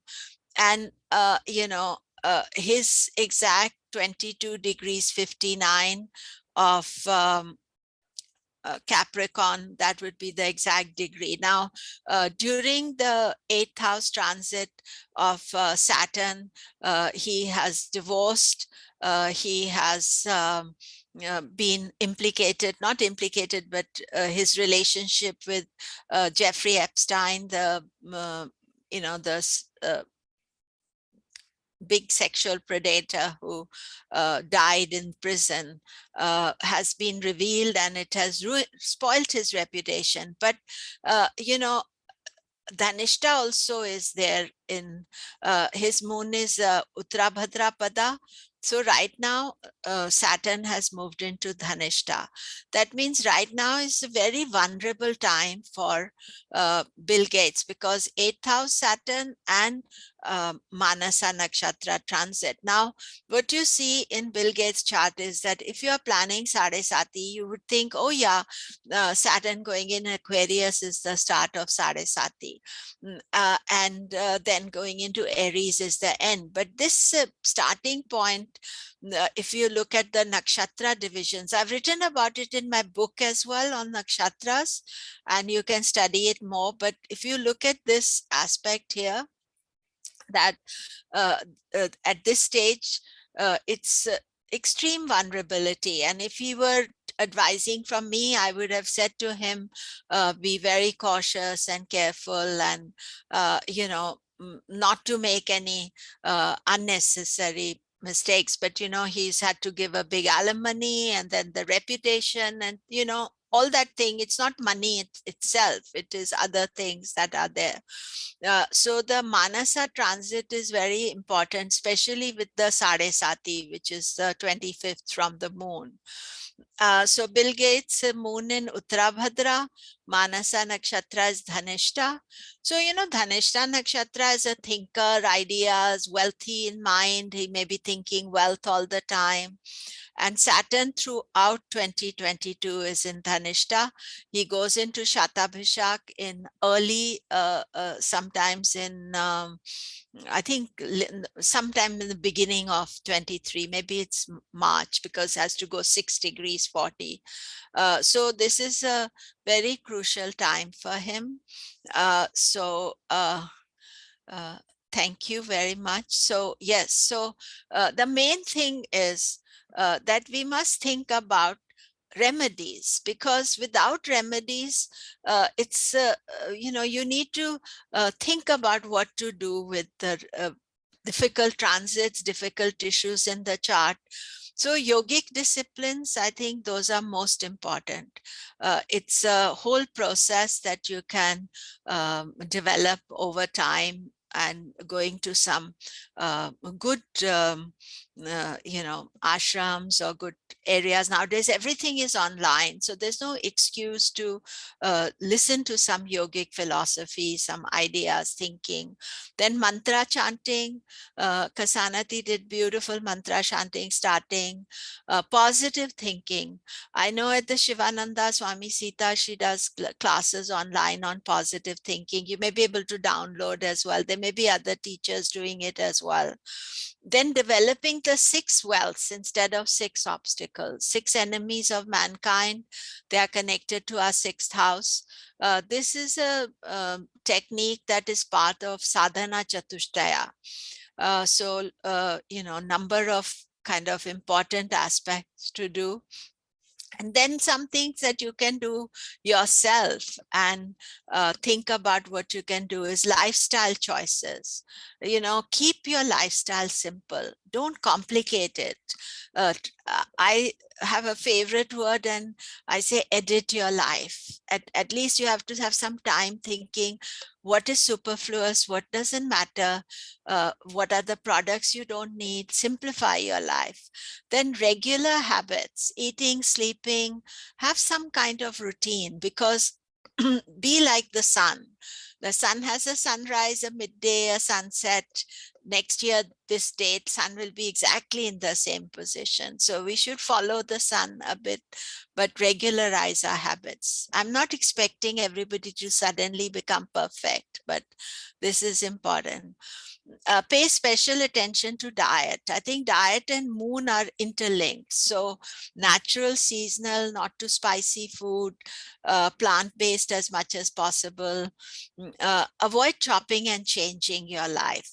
Home, career, you know, be careful about, you know, not all the time wanting excitement from life. I know sometimes little bit excitement is good, but all these things affect the mind and will aggravate that Manasa position for you.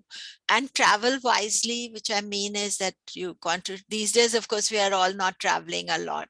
At least I'm a big traveler myself, but, you know, go important events, things, don't be all the time traveling, so that you are not necessarily doing the best for yourself. So thank you very much, and thank you for giving me this opportunity to speak to all of you. And here I am with Sage Agastya. This is at one of the temples on Muruga temple, beautiful, you know, very profound Sage Agastya. So I want to thank you, and thank you, Kṣaṇāti, for inviting me here. Namaste. Thank you, Komilla ji. What a fantastic elaboration on Manasa Nakshatra. To include the remedies is so supportive and helpful for everyone as they dive into discovering their own relationship with their Manasa Nakshatra. Eve or Sam, would either of you like to comment or respond to the presentation? I'll respond that it was fantastic. Thank you so much, Komilla ji. That was really good. Thank you. Wonderful. And yeah, just that I had never really thought of it myself or really considered that. And I also especially really always love revisiting those qualities of the nakshatras, those soft and Tikshna, and I always love the we're all a mixture of the fierce energy.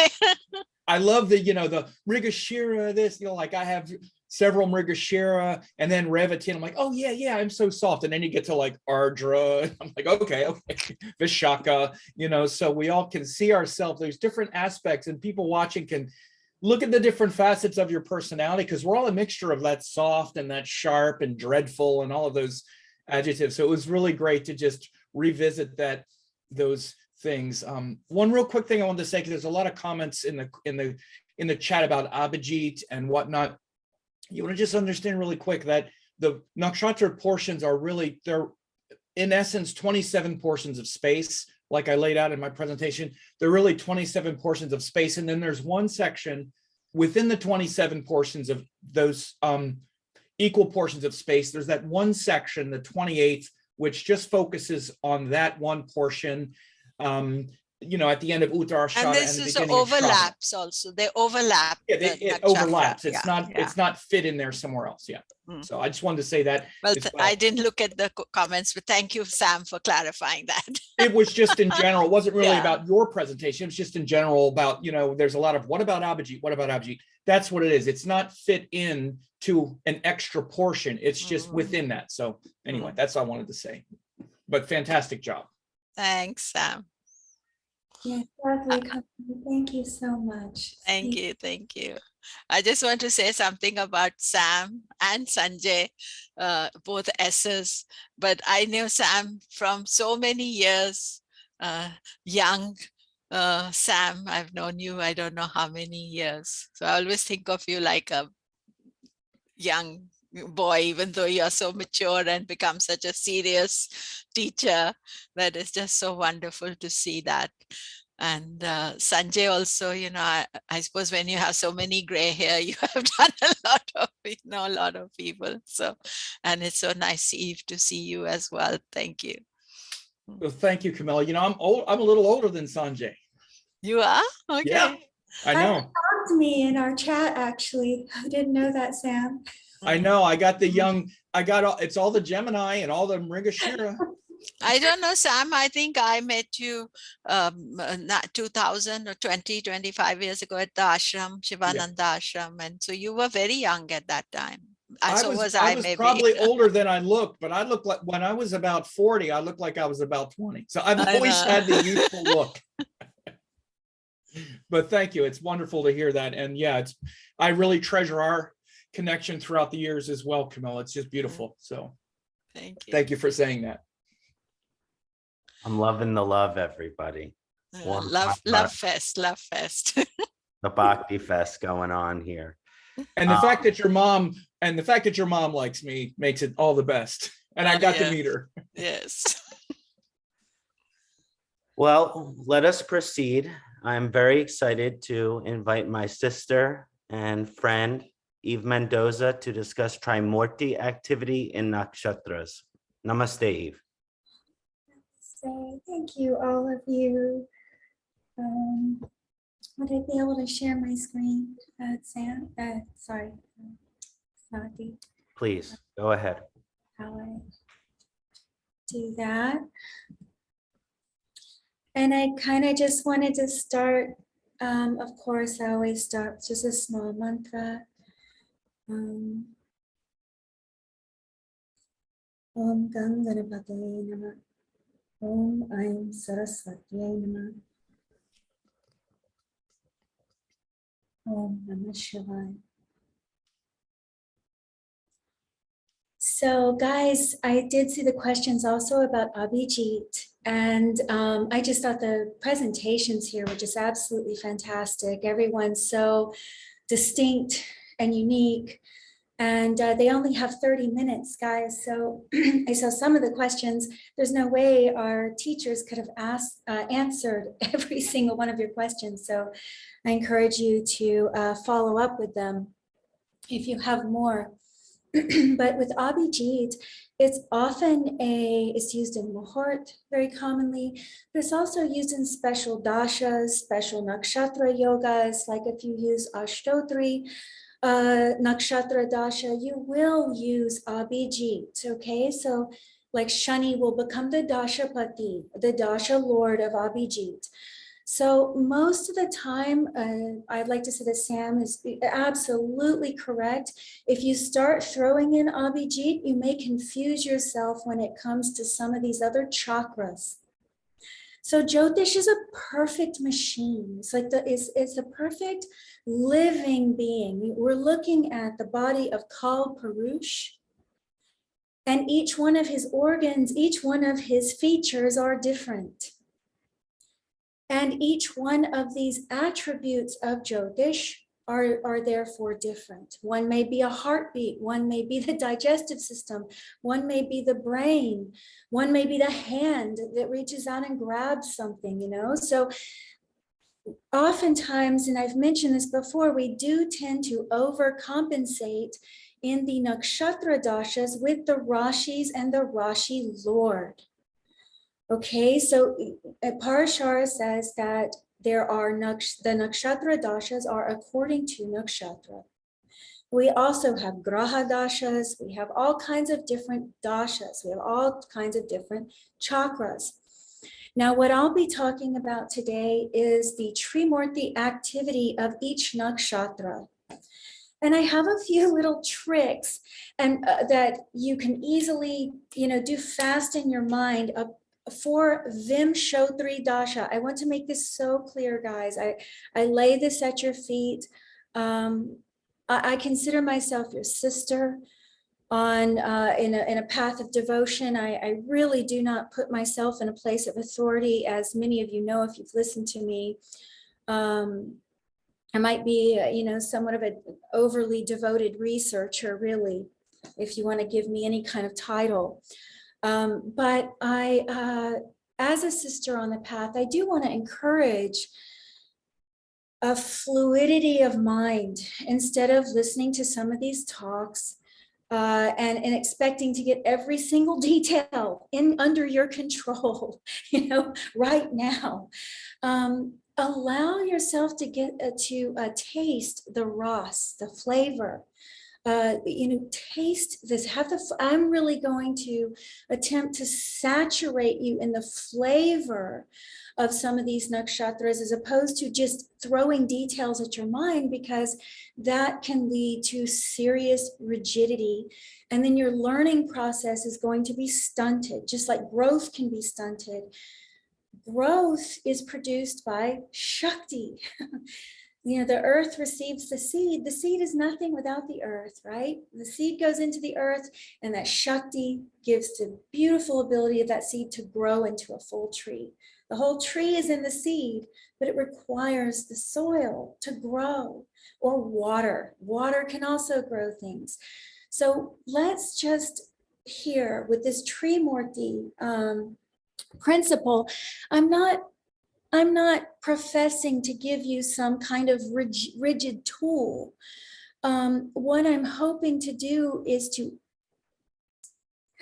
illumine and allow you to see or witness, because some knowledge is to be witnessed, not to be heard. It is to be seen. Like Devi Mahatmyam, we say that is a witnessed knowledge, or those mantras were witnessed. They were not spoken. The whole thing was seen. So it comes through Agni Tattva, right? And then we can feel things as well, which comes through Jo, well, through Vayu and Jo. But so with the qualities of each nakshatra, we have gunas, we have tattvas. So we have elements, we have various, like Komilla ji was highlighting. We have fixed nakshatras, we have soft nakshatras, all of this. Now in Vimshodri Dasha, each one of the Dasha lords, and I say Dasha lord, not Nakshatra lord, I'm trying to get us to see here a little bit of the mechanics while remaining fluid, but these are dasha lords. They do not rule the nakshatra, okay? They are Vimshottari dasha lords, to be specific. So each one has a Trimurti activity for reading the karma palam, the fruit of the karma that will happen in that dasha. And each graha has a special responsibility over over three of the nakshatras. So each in Vimshottari, right? Each nakshatra is given, each graha is given 3 nakshatras. Now, when we think of the Trimurti, I would like to adjust our minds again to a fluidity and go a little deeper. If we could just drop below the surface of the waves, not be so rigid about Brahma being creative, Vishnu being preserving, and Shiva being destructive, or Mahesh being the destroyer. Because if we do it, if we approach it that way, you're going to miss the root of the activity. And some of these nakshatras will not make sense to you. You will be riding on the waves and you'll be going, why is Mula, who is ruled by Nriti, a Brahma Trimurti nakshatra? Why its power is to crush and destroy. Its Shakti literally has to do with destroying, and the desire of Mula is to get to the root or the origin of creation. That gives you the secret right there. Brahma is about the origin. I'm not saying he was the first Devata. I'm not going into any kind of sectarianism of Vaishnava or Shaiva or any of that.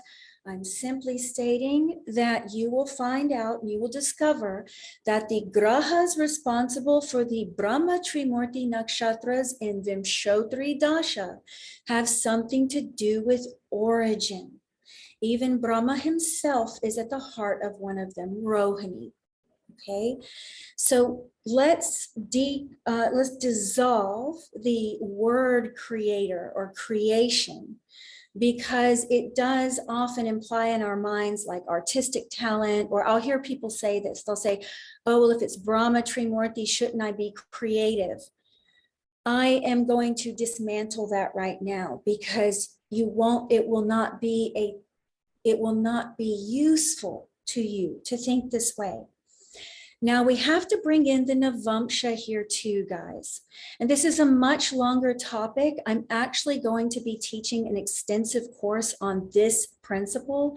I'm starting with only the Brahma Trimurti nakshatras in the Vimshottari dasha specifically. I will not be covering any other dasha because those lords do not apply to any other dasha once again. So we'd have to do it in sections. So there's, of course, this is such limited time, we will not be able to cover all of this.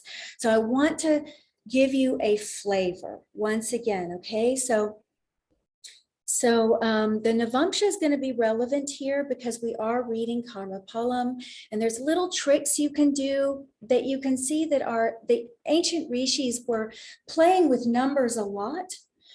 And we often want to attribute everything this deep meaning or deep purpose.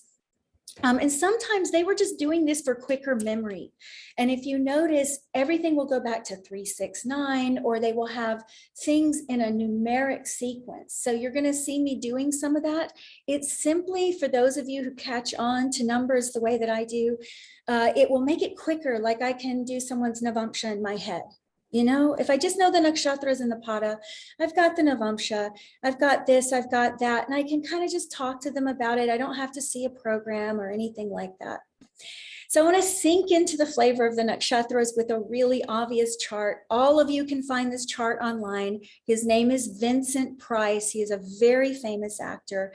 I'm very respectful. I don't like to do the charts of the living, and I do realize that Vincent Price has family living. I will not get into any scandals. I've never witnessed any scandal with anyone, so I don't like speaking about it unless I personally witnessed it.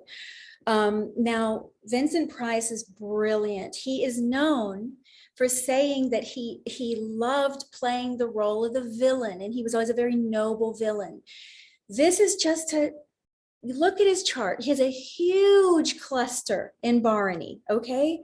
Now, if you were just looking at Rashi's Aries, you're not going to pick up who this person was perfect at playing. And this is how these nakshatras give the ras, they give the flavor, the distinction of life. Okay, so it's not Ashwini, it's not Kritika, it is Yama himself. You know, he's personifying the Lord of those who have passed on. Now, interestingly enough, Bharani is a Vishnu Trimurti nakshatra, not Shiva. And this is why it's important to follow me here with this, okay?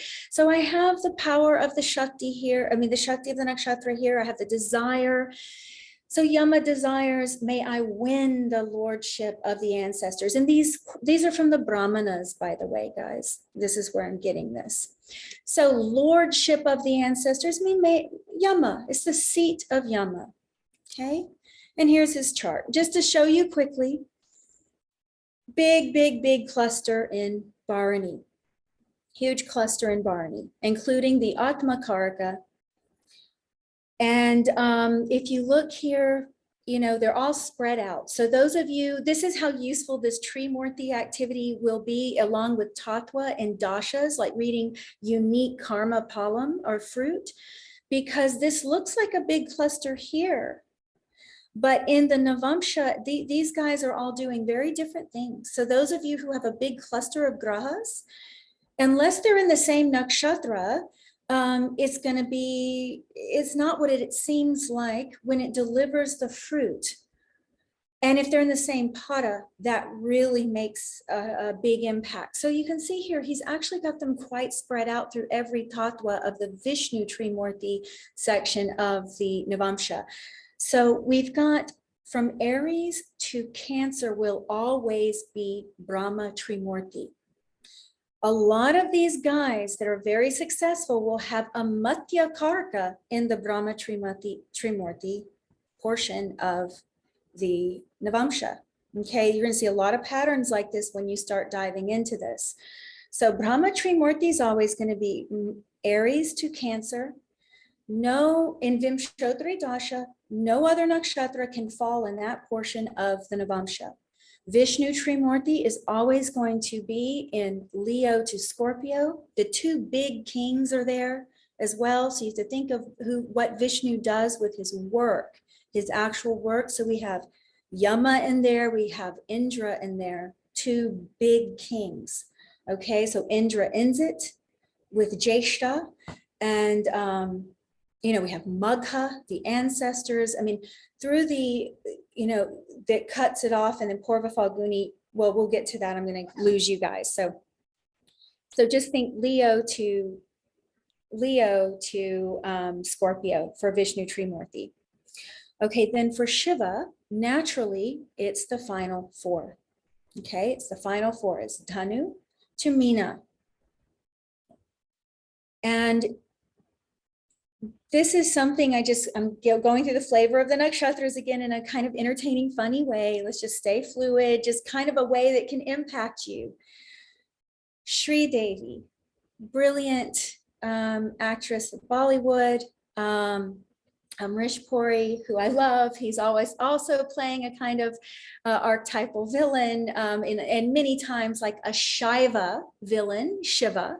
He was very commonly, you know, kind of a sorcerer, being, you know, Rudra, personifying Rudra, has a huge cluster in Rudra, in Ardra, okay, huge cluster of planets. Sri Devi has a similar thing on her Lagna in Ashlesha. And she's like, one of the most brilliant films is a film called Nagini, or, you know, they're in it together. It's very interesting, or Nagin. So yeah, so these flavors, like this wouldn't happen with Punarvasu. Okay, it's in Cancer, it's still in the sign Cancer, but this flavor, this distinction, okay, will not come out. Just like Mrigashira, this distinction of Ardra or Rudra is not going to come out as much. So even though these people are just playing roles, the reason we receive their roles so powerfully, the reason why the water mingles with our water, the water of their mind mingles with the water of our mind so well and has such an impact, is because they have this in their field, their field of consciousness. Okay, so it's a very, you'll see this over and over. People get casted even for these things. So we're just going to take on one of the Brahma Trimurti Nakshatras for Vimshottari Dasha. We're going to take on Magha. Now, whereas Bharani is Yama, Yama's the Lord of the world of the ancestors. We call it death, but you know, this fear and darkness and heaviness, this is really just showing us how much we're out of touch with life. Okay, life is full of change, it's full of transformation, and every part of it is beautiful. Age is every bit as beautiful as youth. We're losing a lot of that, you know, in our civilization. So many cultures respect the ancestors. Now, Magha, what I don't hear about it a lot, and I hear a lot about the throne, but it is actually desirous of attaining the respect or to flourish in the world of the Pitris, the ancestors. And the Shakti of this nakshatra is actually to leave the body. That is actually the actual Shakti of Magha, is to leave the body. Okay, so I'm going to show you numerous charts of channelers, okay, mediums. This is a Brahma Trimurti Nakshatra. These aren't artists, these aren't musicians, they're not architects, they're not building things. So human beings are we tend to be a bit self-obsessed and on the surface. So we have to drop down to go, who is Brahma? He's stemming out of the navel of Vishnu. He's our origin. He is us. We are the dream of Brahma. So the world of the ancestors, I mean, look at genetics. You know, Brahma is the Lord of the Manus, the fathers, the founding fathers of civilization. The rishis, many of them are his Manasa, his sons of his mind. Okay, so like Ketu, moon, and Guru. So it's Ketu, Chandra, Guru. Ketu, moon, and Jupiter that rule the Brahma Trimurti Nakshatras or activate them for Vimshottari Dasha. Ketu is genetics, moon is Janma, birth, and Guru is called Jiva. It's Jiva, life. So these nakshatras are all very distinct with the procreative process, not the desire so much for procreation, okay? That actually comes in a different place.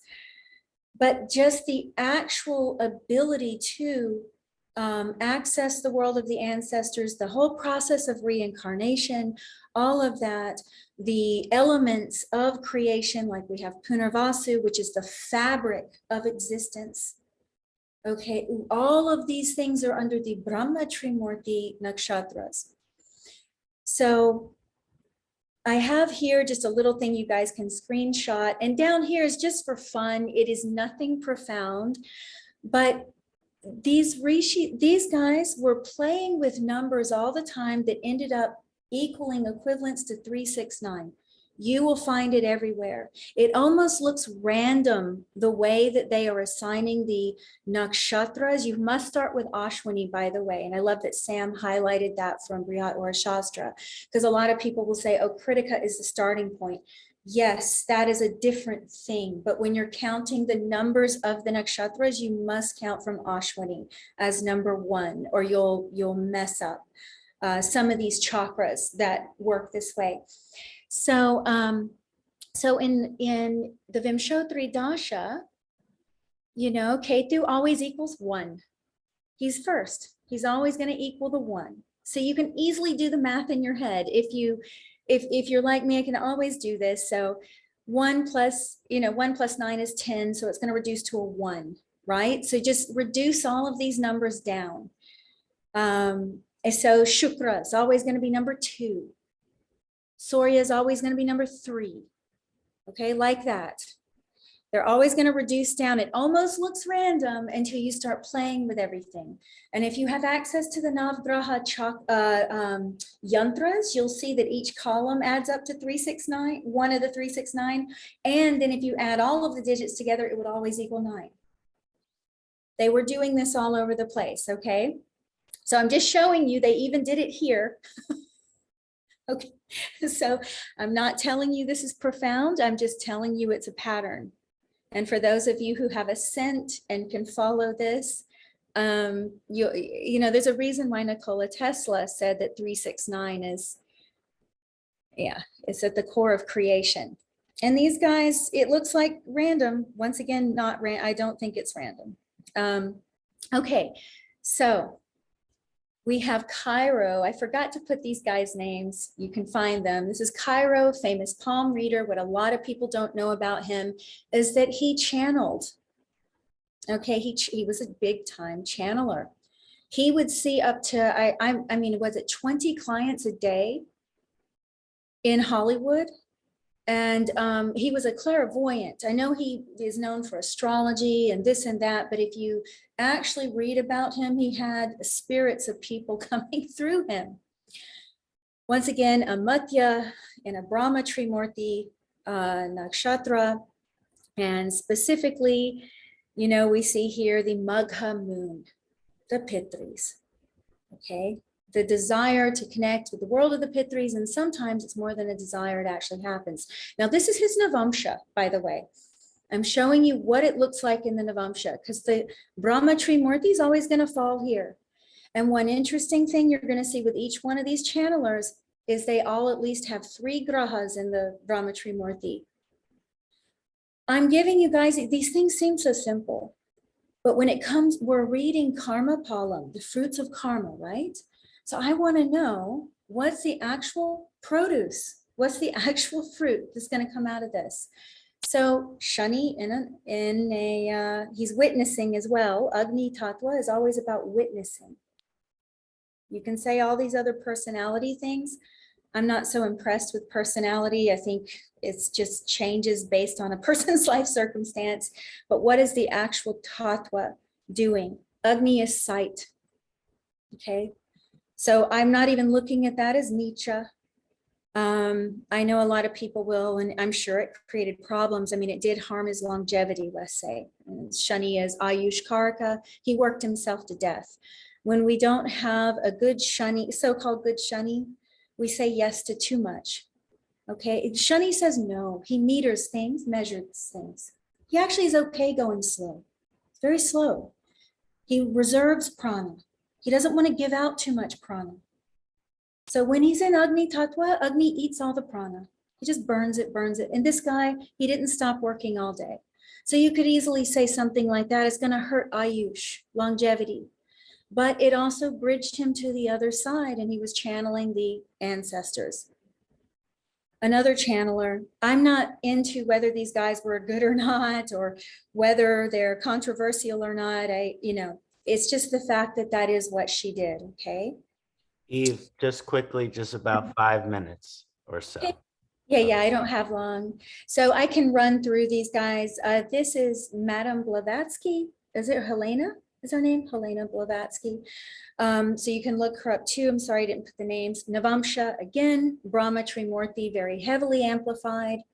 So was she an artist? No. Not really. Well, she's a writer, things like that. We have to think about that with Vak Devi. Think of the Shaktis of Brahma as well. Never leave Shakti out.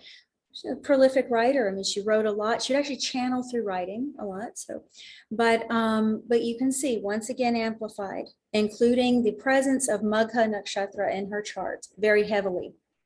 Okay. So this is the actual Rashi chart. This is how it looks in the Navamsha. Okay. Okay, Edgar Casey, another one. I could go on and on with this. This is how, seems simplistic, but I'll see the same pattern over and over. Once again, power of Magha. Is he sitting on a throne? What is he doing? What was he doing with the Magha Lagna? Well, he was also a channeler. Now his was a little different. He was called the sleeping prophet, whatever. Once again, not too much into worshiping these guys. I'm more just talking about their actual imprint. What did they do?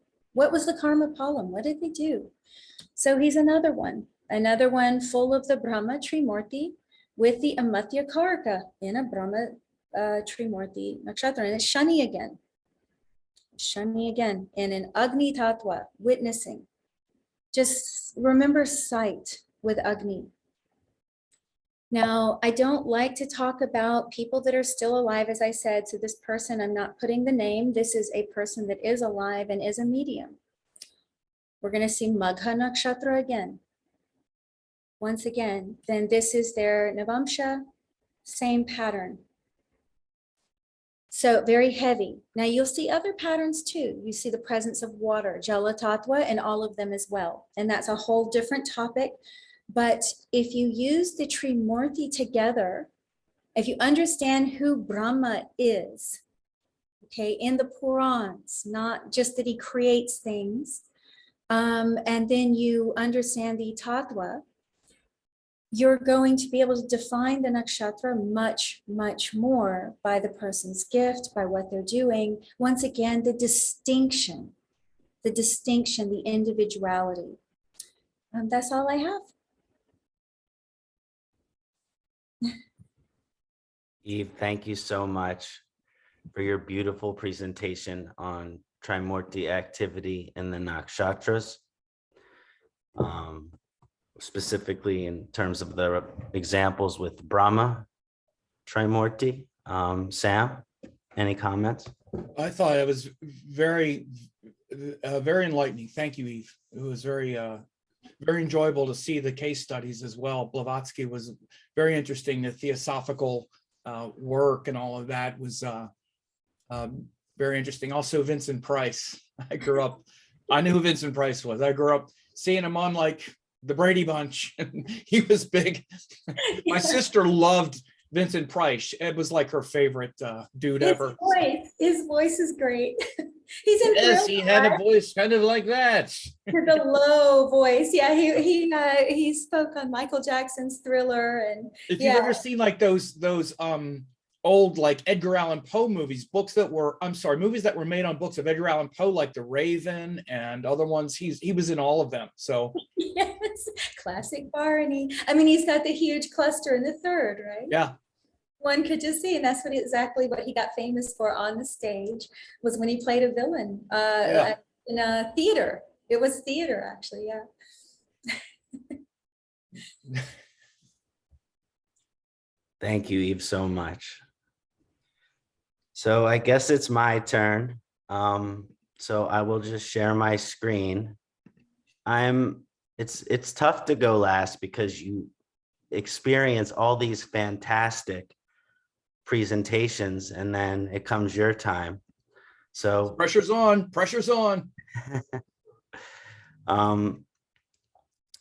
Is my screen displaying properly? So this is my lovely Jyotish family who joined us today for the Royal Nakshatra Summit. And I'm just so grateful and humbled to be in this group today, to be even sharing this satsang with all of you, let alone participating and sharing my own research. So I just want to bow to the other teachers here and gratitude for their wisdom. I'm going to be discussing how to improve our planetary karma with Rahu and Ketu, a nakshatra-based approach. Before I begin, I just want to bow to my various gurus in my life. Of course, my first teacher of astrology, Siddhadeva Simon Chikoisky, who first introduced me to Jyotish, and my lineage and teacher through Amritananda Mayama, Mahadev Levine, from Santa Fe, New Mexico. And of course, I want to bow to some of my other teachers, my uncle, Durgadas David Newman, who introduced me to the Vedas at a very early age. He's a practicing kirtan musician, and my Ayurvedic teacher, Dr. Vasant Lad, and of course, my guru of all my gurus, my divine mother, Mata Amritanandamayama Amaji, thank you for your guidance in my life. Now, with all the amazing research that we've experienced today, I'm just going to encourage those that are participating in the chat to take a break, and those that might be watching this on YouTube right now to put all your phones and distractions away, because my presentation is we're going to tap into the Akasha a little bit and do some more of an intuitive method that I've worked on. Of course, there is a science to the method, but it is intuitively focused. And when I was studying Jyotish, my Jyotish guru Mahadev Levine always taught us that the Jyotir Vidya, the beautiful wisdom of Jyotish, when we can take our ego and our minds out of it through proper sadhana, that we can awake this Jyotir Vidya. We can awake this spirit of Jyotish, this wisdom of Jyotish to move through us. And I want to encourage that energy for all of the practicing Jyotisha out there. So first, I wanted to discuss a little bit about soul cycle philosophy. So samskara are these impressions made from our previous lives. They can be psychological, mental, and spiritual patterns based on our soul's previous lessons. A samskara, I like to describe it as kind of like a tattoo. When the jivatma, the earthly body, passes, the tattoo is removed, the atma leaves the jivatma, but the impression carries forward through to our next incarnation like a scar. Samskara, or karmic theory, are beautifully interwoven into Jyotish, as our samskara are clearly shown in the chart and have a deep relationship with our karmic evolution as manifested in our chart. Samskara, as elaborated in this presentation, manifests as an evolution in 3 different aspects: wisdom, unfinished lessons, and karmic debt, which these manifest in psychological and habitual patterns. Gotta find a right place. There we go. That's better over there. There we go. So the next, I'm going to discuss the soul's wisdom. How do we see soul's wisdom, and how do we understand it from a Vedic philosophy? So in soul cycle or karma philosophy, our soul has deep wisdom from its previous incarnations and can be delineated through the Jyotish chart. Not everything from our past lifetimes is karmic baggage. Every soul has certain aims and areas of life which it has focused and worked on in our previous incarnations. These are the areas of knowledge and experience on a soul level. The soul's previous wisdom and focus can have various energies, such as mastery, wisdom, knowledge, and instability and struggle. So in other words, just because we've been focusing on a lesson in the past lifetime or maybe researching it, doesn't mean we've experienced too much growth in it necessarily.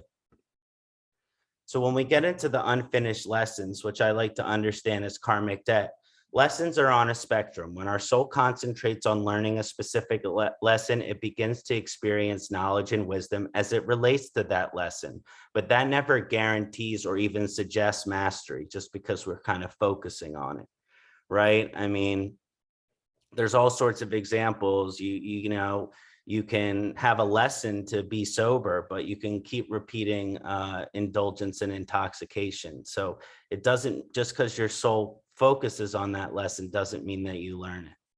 From a karmic philosophy perspective, until a soul has mastered a specific lesson that it is working on, it is continuously reincarnating with new circumstances that promote a deeper wisdom until that lesson is mastered. So basically, if the lesson isn't mastered, you will keep coming back until it is. Often a soul and its incarnation can have a profound wisdom as it relates to a lesson, right? We can have the intellectual knowledge, but can fail in showing that wisdom when tested in the most arduous way. Therefore, the lesson is complete. It's one thing to kind of know what you should do. It's another thing when you're tested in a really difficult situation to really see if you've learned that lesson. The soul will continuously reincarnate until the wisdom can be applied no matter the circumstance or situation, no matter the tension that is applying to the pressure of that lesson. Therefore, it can be shown there is often unfinished business as it relates to our soul cycle, even when there's previous areas of wisdom or experience there. So a little bit about karmic debt philosophy. So karmic debt manifests in multiple ways in soul cycle philosophy and is integrated into samskara.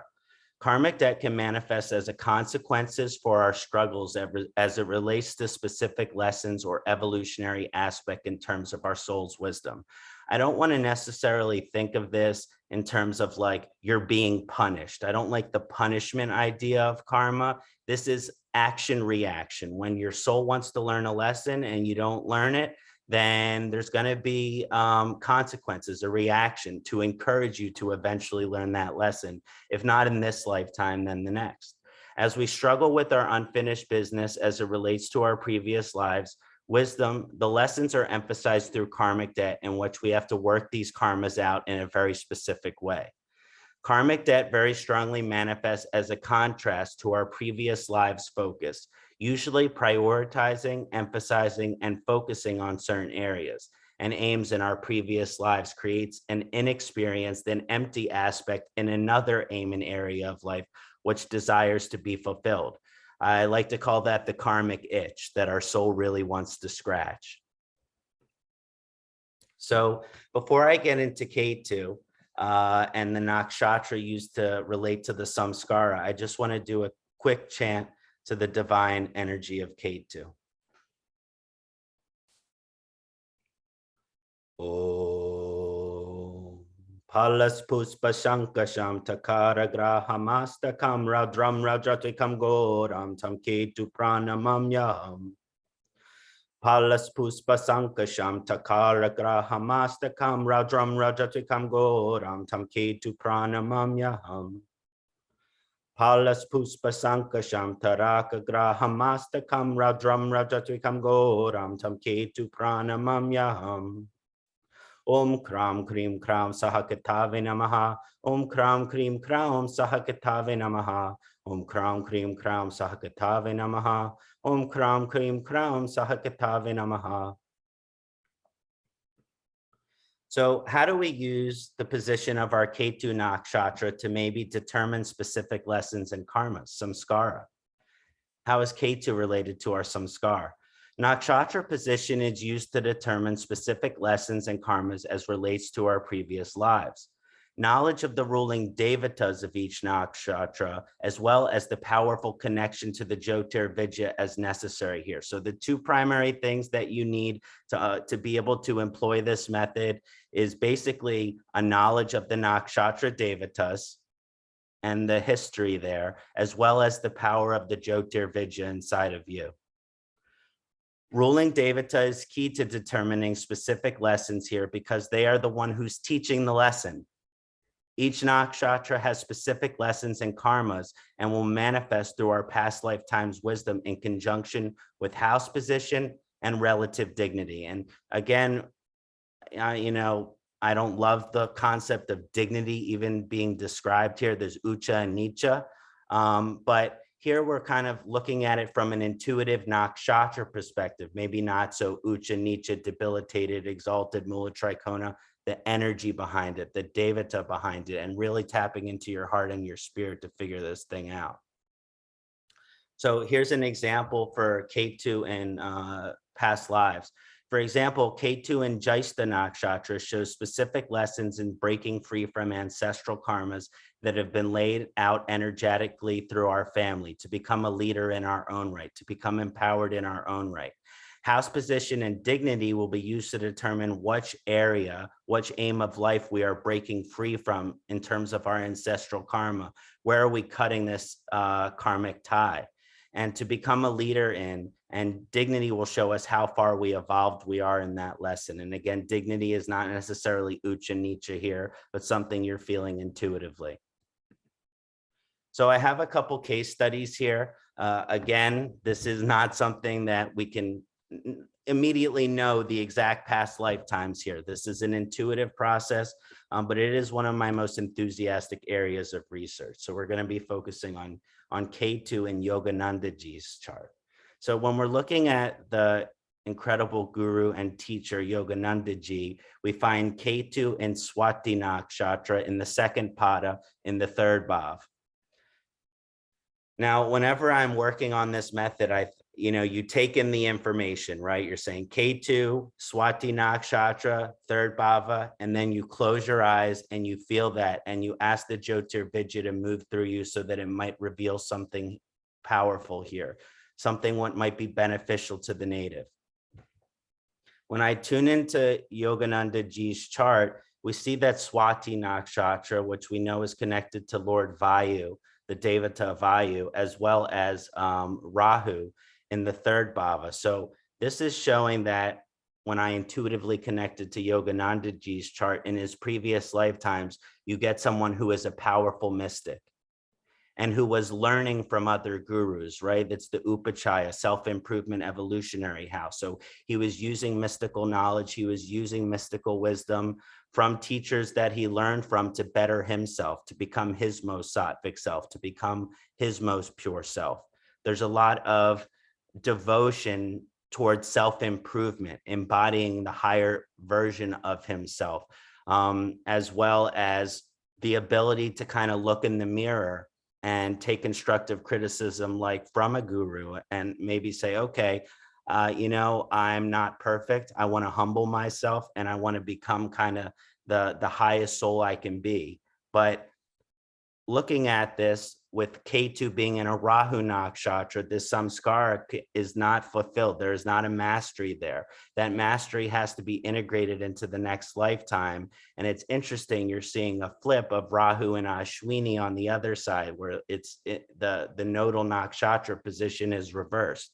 So you're seeing a very interesting thing in my observation of Yogananda's chart, the Ketu and Rahu and Ketu is kind of saying, okay, the mastery was done to a certain extent, but it cannot be fully mastered into the next lifetime.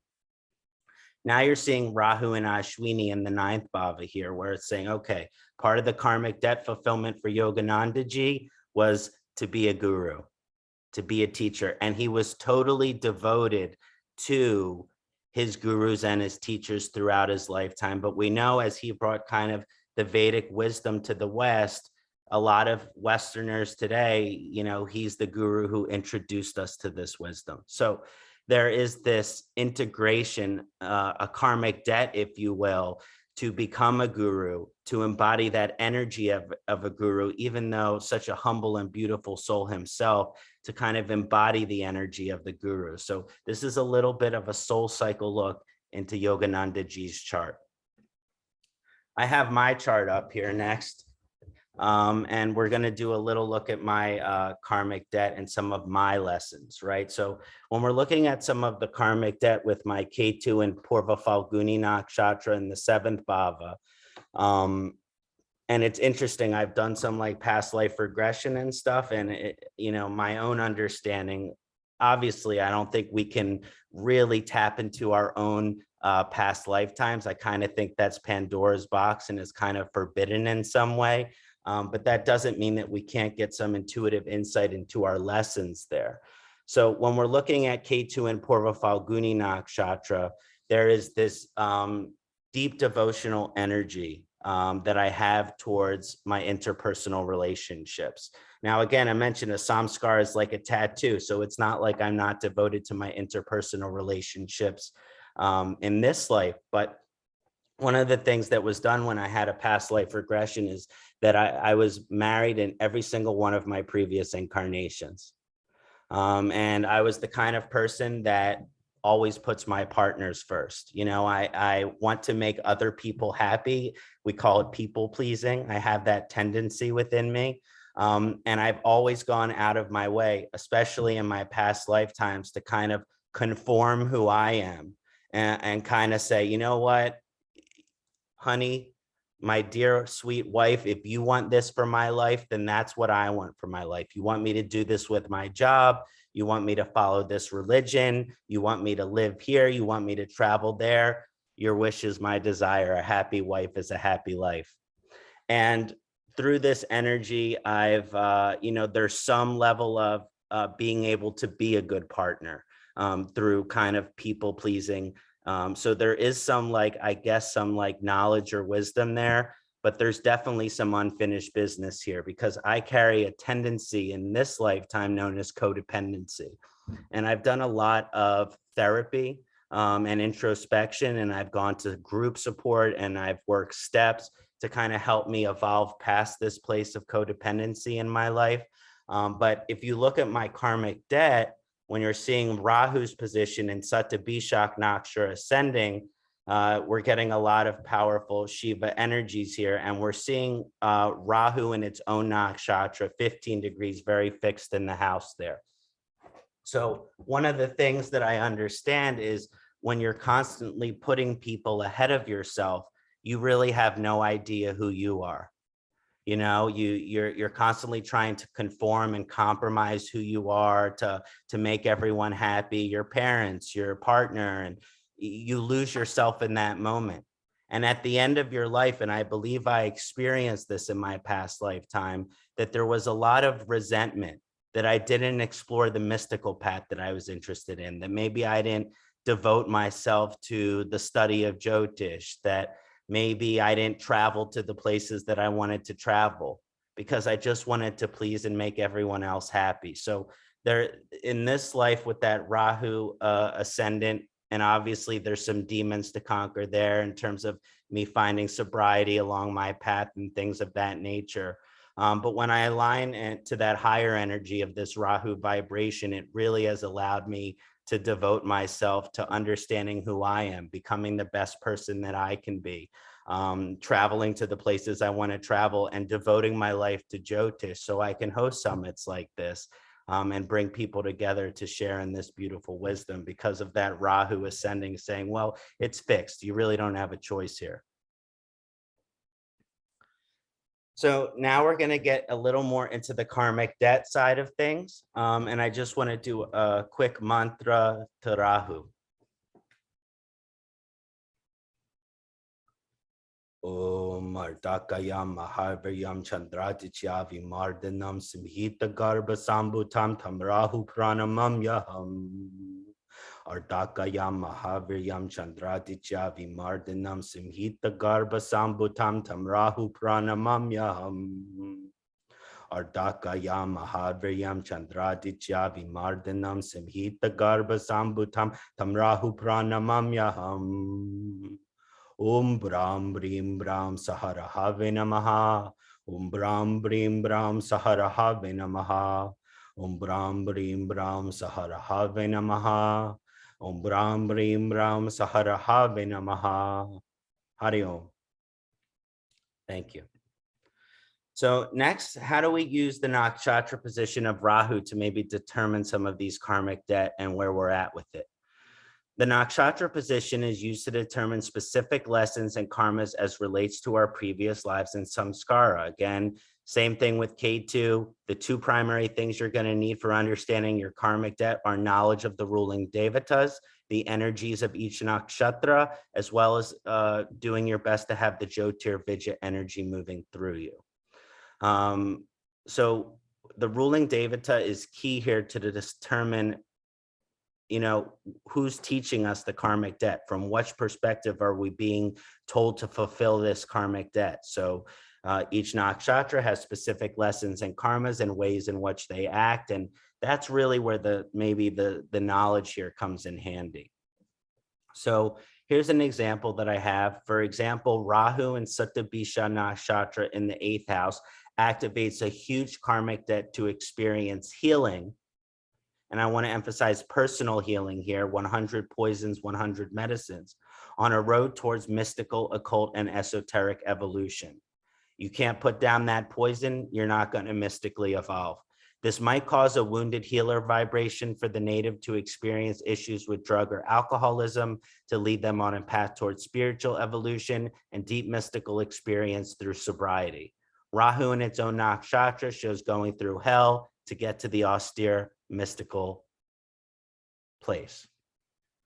So I have a couple examples here that I like to point out. Amy Winehouse, she, you know, I love her music. I love her voice. but her soul's journey so difficult. So it's important to kind of, I think it's a great case study to understand our karmic debt. And if you listen to her music, it's interesting, you'll see some of this stuff show up. So from past lifetime energy, you're seeing K2 in Jyotisha Nakshatra, and I already used K2 as a Jyotisha in another example when I was discussing K2, and it's conjunct Jupiter here, right? I mean, neutral, friendly with Jupiter. I mean, friendly is an interesting word when you're talking about the interaction between K2 and Rahu and another graha. Friendly in what way? Friendly in terms of maybe the lessons to be learned being severe. Yeah, friendly to push along the karma. Friendly in terms of our experience being favorable. I'm not so much sure of that, especially with any K2 conjunction. Right, the moksha here. So the K2 Jupiter energy and K2 showing up in Jyotisha, I believe there is a strong past lifetime energy here of, again, similar to me, but kind of putting the partner first. And this energy of, the Scorpio Jyotisha energy, the kind of investigation of, the excitement of romance and sexuality and, kind of the more tantric side of the experience with the partner. But one thing that I find with the K2 Jupiter conjunction, especially it's in the 7th house, when two people are growing, and this is difficult, if one person's growing in the way they should be, but the partner isn't growing, then due to the nature of this conjunction that the partners that is not growing, instead of the partner that is growing bringing the other partner up, the partner who is not growing is going to bring the other partner down. And if you know Amy Winehouse's story, there's a lot of stories told where, she struggled with drug addiction and alcoholism herself, and she was madly in love with this one partner of hers. And she would get like these short stints of like sobriety, right? But her partner would relapse. And when her partner would relapse, she would relapse too. And unfortunately, after one of her partners relapses, she relapsed, and eventually she left her Atma left her Jivatma. So she overdosed and passed as a result of the disease of addiction. So clearly there's still a lot of lessons to learn in that 7th house vibration. But did she fulfill some of her karmic debt in this lifetime? I believe so, because when you're looking at Rahu and Mrigashira Nakshatra, and I there's different opinions on this, but I kind of like Rahu and Mrigashira Nakshatra.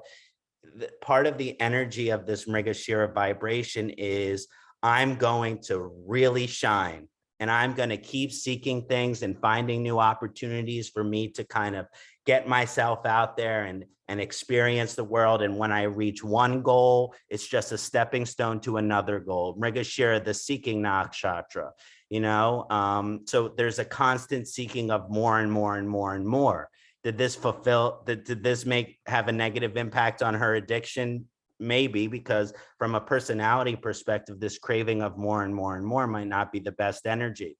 But this Rahu and Mrigashira Nakshatra, she's known as one of the most famous and most powerful soul singers of our generation. She had won countless of awards. She was a sex icon, right? People thought she was the most beautiful woman in the world, especially if you were from England or whatever.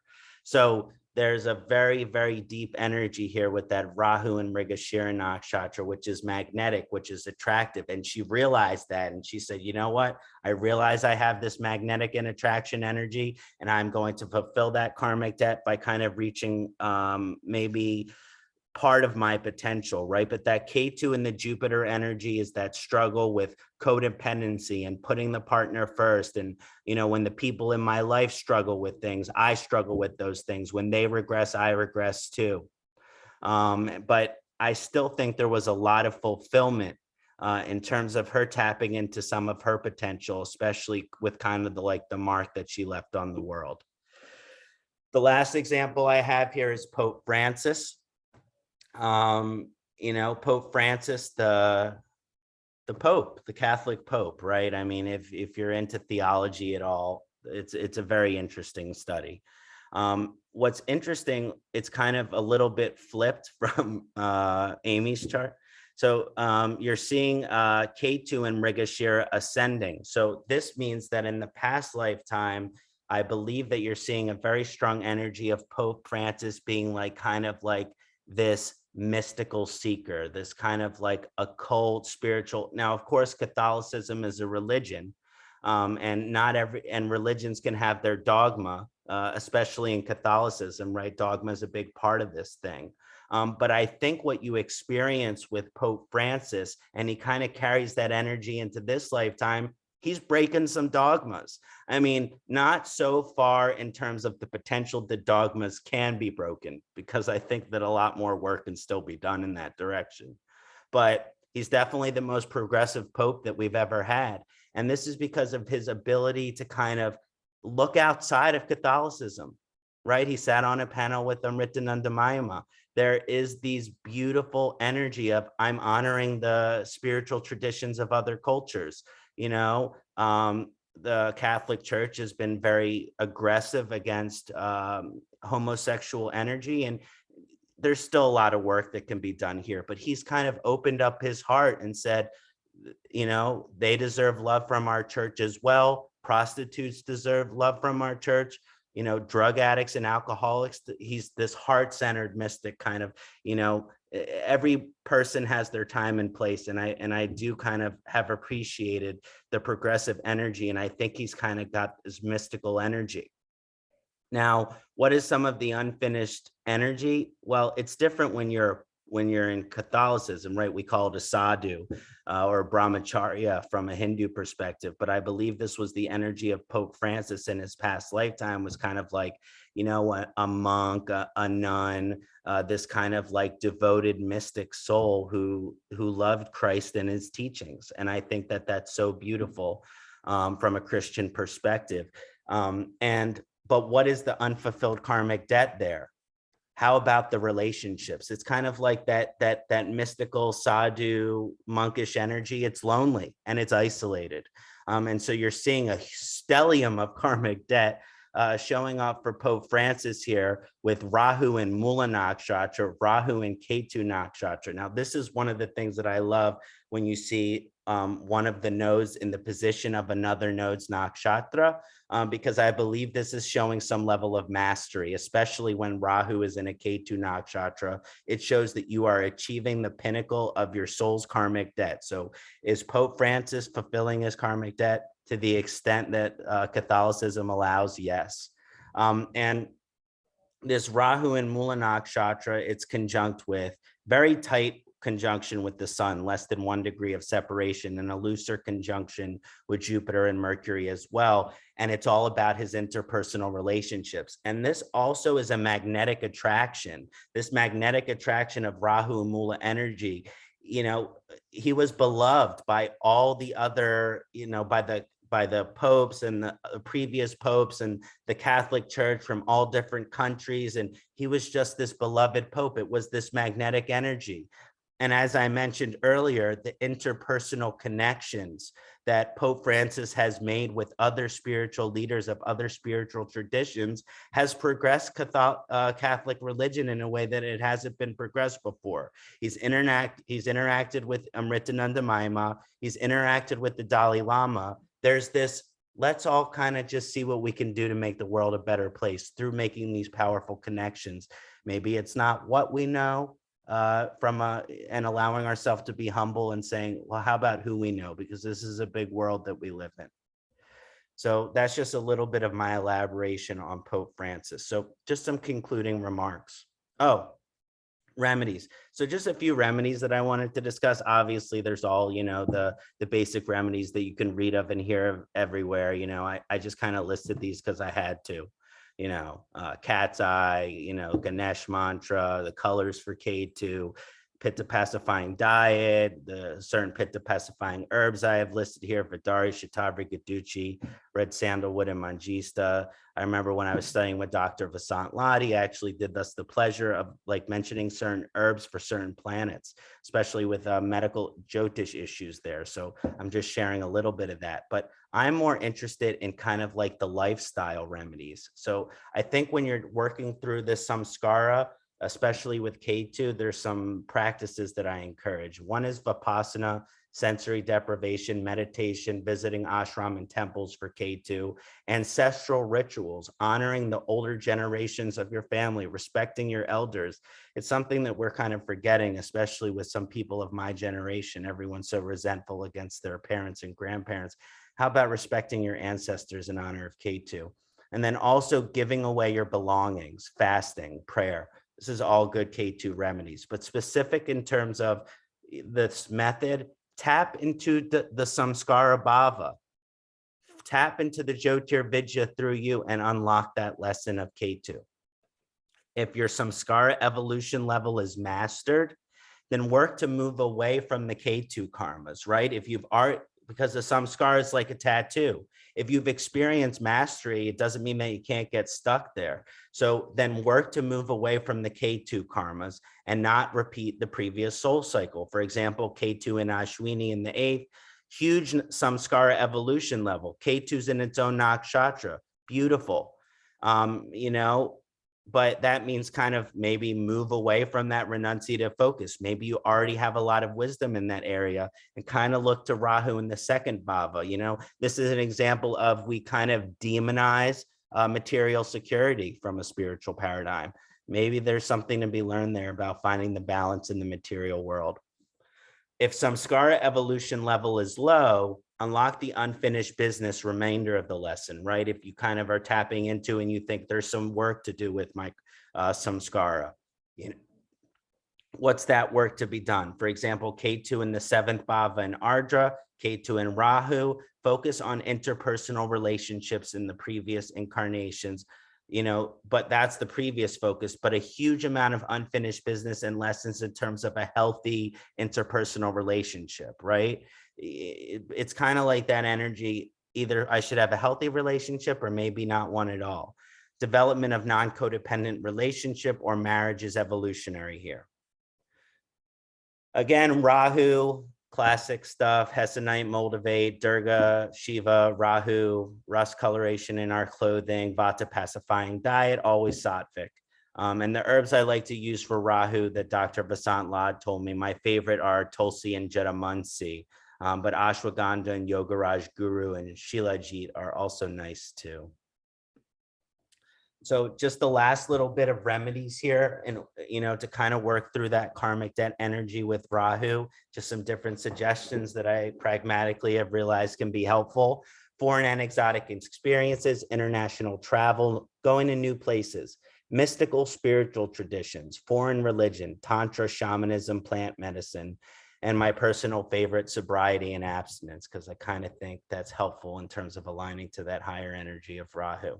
So some specific energies for the Rahu karmic debt evolution. So if it's mastered, right, and this is a Jyotir Vidya approach, allow yourself to be tested in regards to the lesson. If true mastery is experienced and karmic debt is fulfilled, return to your position of moksha for Mahasamadhi. Allow yourself to be tested, right? You can think that you learn a lesson, but if you're running away from the test of that lesson, I believe there's still some work to do. So return to your position of moksha if maybe there's some level of mastery.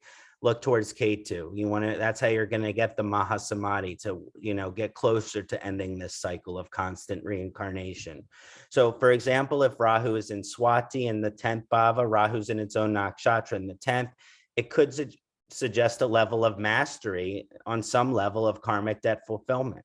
I say that tentatively because I never like to say that anyone's mastered in anything, or why would you be here? Perhaps this manifests with an international and relocated career in which the native has achieved material success, fame, and recognition. If applicable, then they should go to follow K2 and return to their homeland, or maybe the homeland of their ancestors, and renunciate their success and materiality for Samadhi, right? You have a karmic debt to go have this impact on the world, and you've achieved all of this wealth from it. Well, then it's time to kind of renunciate it and go back towards the spiritual path. If karmic debt evolution level is low, the native should totally dedicate and prioritize the associated area and aim of life it focuses on. Give it 110%. Allow themselves to be humble, right? Rahu can struggle with that sometimes, and admit that despite where your Ketu is placed, they might not want to focus on Ketu. Their debt is with Rahu, and they will not experience maximum evolution until they dedicate their karmic fulfillment towards Rahu. Go towards Rahu with all your heart when karmic debt evolution level is low. It represents having a lot of debt to pay off. For example, Rahu in Mula Nakshatra in the second house suggests a continued soul pattern of poverty and low material resources, what I call a poverty mindset. They renunciate money and have never held a job or wealth because they see it as Maya, the great illusion. Their soul has not experienced Arta-bhava, and they will continuously reincarnate until they allow themselves to fulfill Arta. I always joke, a soul has been focusing on moksha for many, many lifetimes. The Jivatma leaves the Atma and gets to the Paramatman and says, oh, dear God, I'm ready for Mahasamadhi. And God says, go get a job. So just some final concluding remarks that I want to share. The soul cycle, karma, and reincarnation are essential principles of Vedic philosophy and Jyotish. To believe in Jyotish without those principles, or at least being open-minded to them, is limiting, and in my opinion, misses the point of Jyotish. If you don't believe in soul cycle, karma, and reincarnation, then maybe Jyotish isn't right for you. The point being to align to and achieve the Vedic four aims of life, dharma, artha, kama, moksha, on our path to Mahasamadhi, ending the cycle of reincarnation, dhammartha, kama, mokshanam. Ketu can be used specifically to determine the natures and lessons experienced in our previous incarnations, our samskar. Depending on the level of samskara evolution, there is unfinished business in our previous life lessons, and due to previous focus creates a karmic debt, which we can see through Rahu's position. I say this as my disclaimer, 99.9% of the time, complete and total mastery of our samskara is not obtained. Constantly people come to me for a reading and they're saying, is this my last lifetime? I want this to be my last lifetime. And I don't know that I've looked at a chart yet, except for a Satguru where that's the case. Rahu shows the aim and area in our lives which yearns to be concentrated on and fulfilled to complete our soul cycle. Depending on the karmic debt evolution level, this will either be exciting and come easy to us, or be something we fight against despite it being our karma and soul's yearning. Sometimes our conscious yearning, right, is distant from our soul's yearning. We have to differentiate desire and fulfillment. So comparing and contrasting the methods elucidated on in this presentation can determine the exact approach a native should have in their lives to fulfill the bulk of their karma and take a step closer to maximum evolution. Understanding Ketu's house, sign, and nakshatra position will show your relationship to your samskar, and Rahu's house, sign, and nakshatra position will show your relationship to your debt. Through these two aspects, we can fulfill our karma and get closer to samadhi, which is the purpose of this incarnation. That's all I have. Thank you, everyone, for allowing me to share this presentation. May we all fulfill the four Vedic aims of life, dharma, artha, kama, and moksha on our path to samadhi. Namaste. Well, I'll start. Great presentation, brother. Hey, you know, I love the Pope Francis. I did his chart when he first, you know, became the Pope, and yeah, it's a very interesting chart. And I also noticed his Ardra Nakshatra. As soon as he came out, I was like, this guy's he's gonna blow up the system. You know, he's Gemini, all those planets in Sagittarius in the 7th, and as you know, the Ardra definitely. And again, you weren't talking about ascendants, but he's, you know, he's got that Rahu ruled nakshatra, right? Obviously, Ardra, which is like, of all, it's the most opposed to conventional religion of any nakshatra, right? It's opposite. It's like, it's Ardra, it's Rudra who's there to like blow up the priest and say, don't make me believe anything. You got to prove it to me, right? So seeing that was his ascendant, and then like you say, Ketu in the 1st and then Rahu in the 7th, which is kind of, you know, really focused on, how we apply that, because the seventh house, we talk about relationships, but it's really about agreement. It's about respect for others. It's about harmonizing our individual energy with others. And so, of course, the things that you highlighted were very poignant. His fierce advocacy, even especially for things where religion has gotten or has become disconnected from individuals, and especially things like their romantic choices and lifestyle choices and gay stuff and whatnot, and abuses, personal abuses. He's been a very strong advocate. And of course, the other thing that you said, like he had his council with all the spiritual leaders. It wasn't just Amma, it was Buddhist leaders, Muslim leaders. I have a famous picture of that where he had that. So that was a great case study that I also did. I wanted to reflect back that I had the same thing when he first became Pope. So very well done. Thank you, Sadashiva. I just wanted to mention, I love how you're always focused on healing. On what? He's always focused on healing. I love that. Yeah, it's just, if you summarize everything you say, you're really, you're a healer, right? So thank you. It's just this very, it's like you pinpoint that. And I loved Amy Winehouse, how yeah, beautiful, how tragic. But okay, thank you. Thank you, Eve. Something else I wanted to say real quick, just because and this is just a general thing about popes and kings. I've done many case studies, wasn't mentioned, but not that you need to, but he was also born near an eclipse. It was the day before the solar eclipse. Almost every pope and many kings, including the royal family, look at all their charts. All of them are either born on an eclipse. Prince Charles was also married to Diana on an eclipse, but eclipses are a hallmark of popes and kings, because popes are literally kings. They're kings of the church. So he was born on an eclipse. Who was the one? Pope John Paul II, even the one in between, the one that was only pope for a while, was born either on an eclipse or like a day before. So look at this for your research going forward, everybody. Popes and kings or royalty are all born on eclipses or near eclipses, all of them. And he was no different, because his Tithi, it's Amavasya Tithi, because his sun was there in Scorpio, like I think it was 19 degrees or something like that at the very end of Scorpio. Anyway, just wanted to point that out too. I didn't want to forget. Sorry. All good. I just wanted to thank everyone who's watched live here on Zoom, as well as on YouTube or Facebook afterwards. I'd like to give a special thanks from the bottom of my heart and soul to all of the panelists who joined us today. I'd like to thank Sanjay Rath, who had to go because it's late in India, Komilla Sutton, who had to run, and Sam Geppi and Eve Mendoza. It's so good to be here with you, my divine Jyotish family. Thank you so much. Yes, thank you all. And thanks for those who participated. Yeah, thank you all, especially those of you who hung out to the end. It's impressive. Thank you. I'm just going to do a quick closing mantra.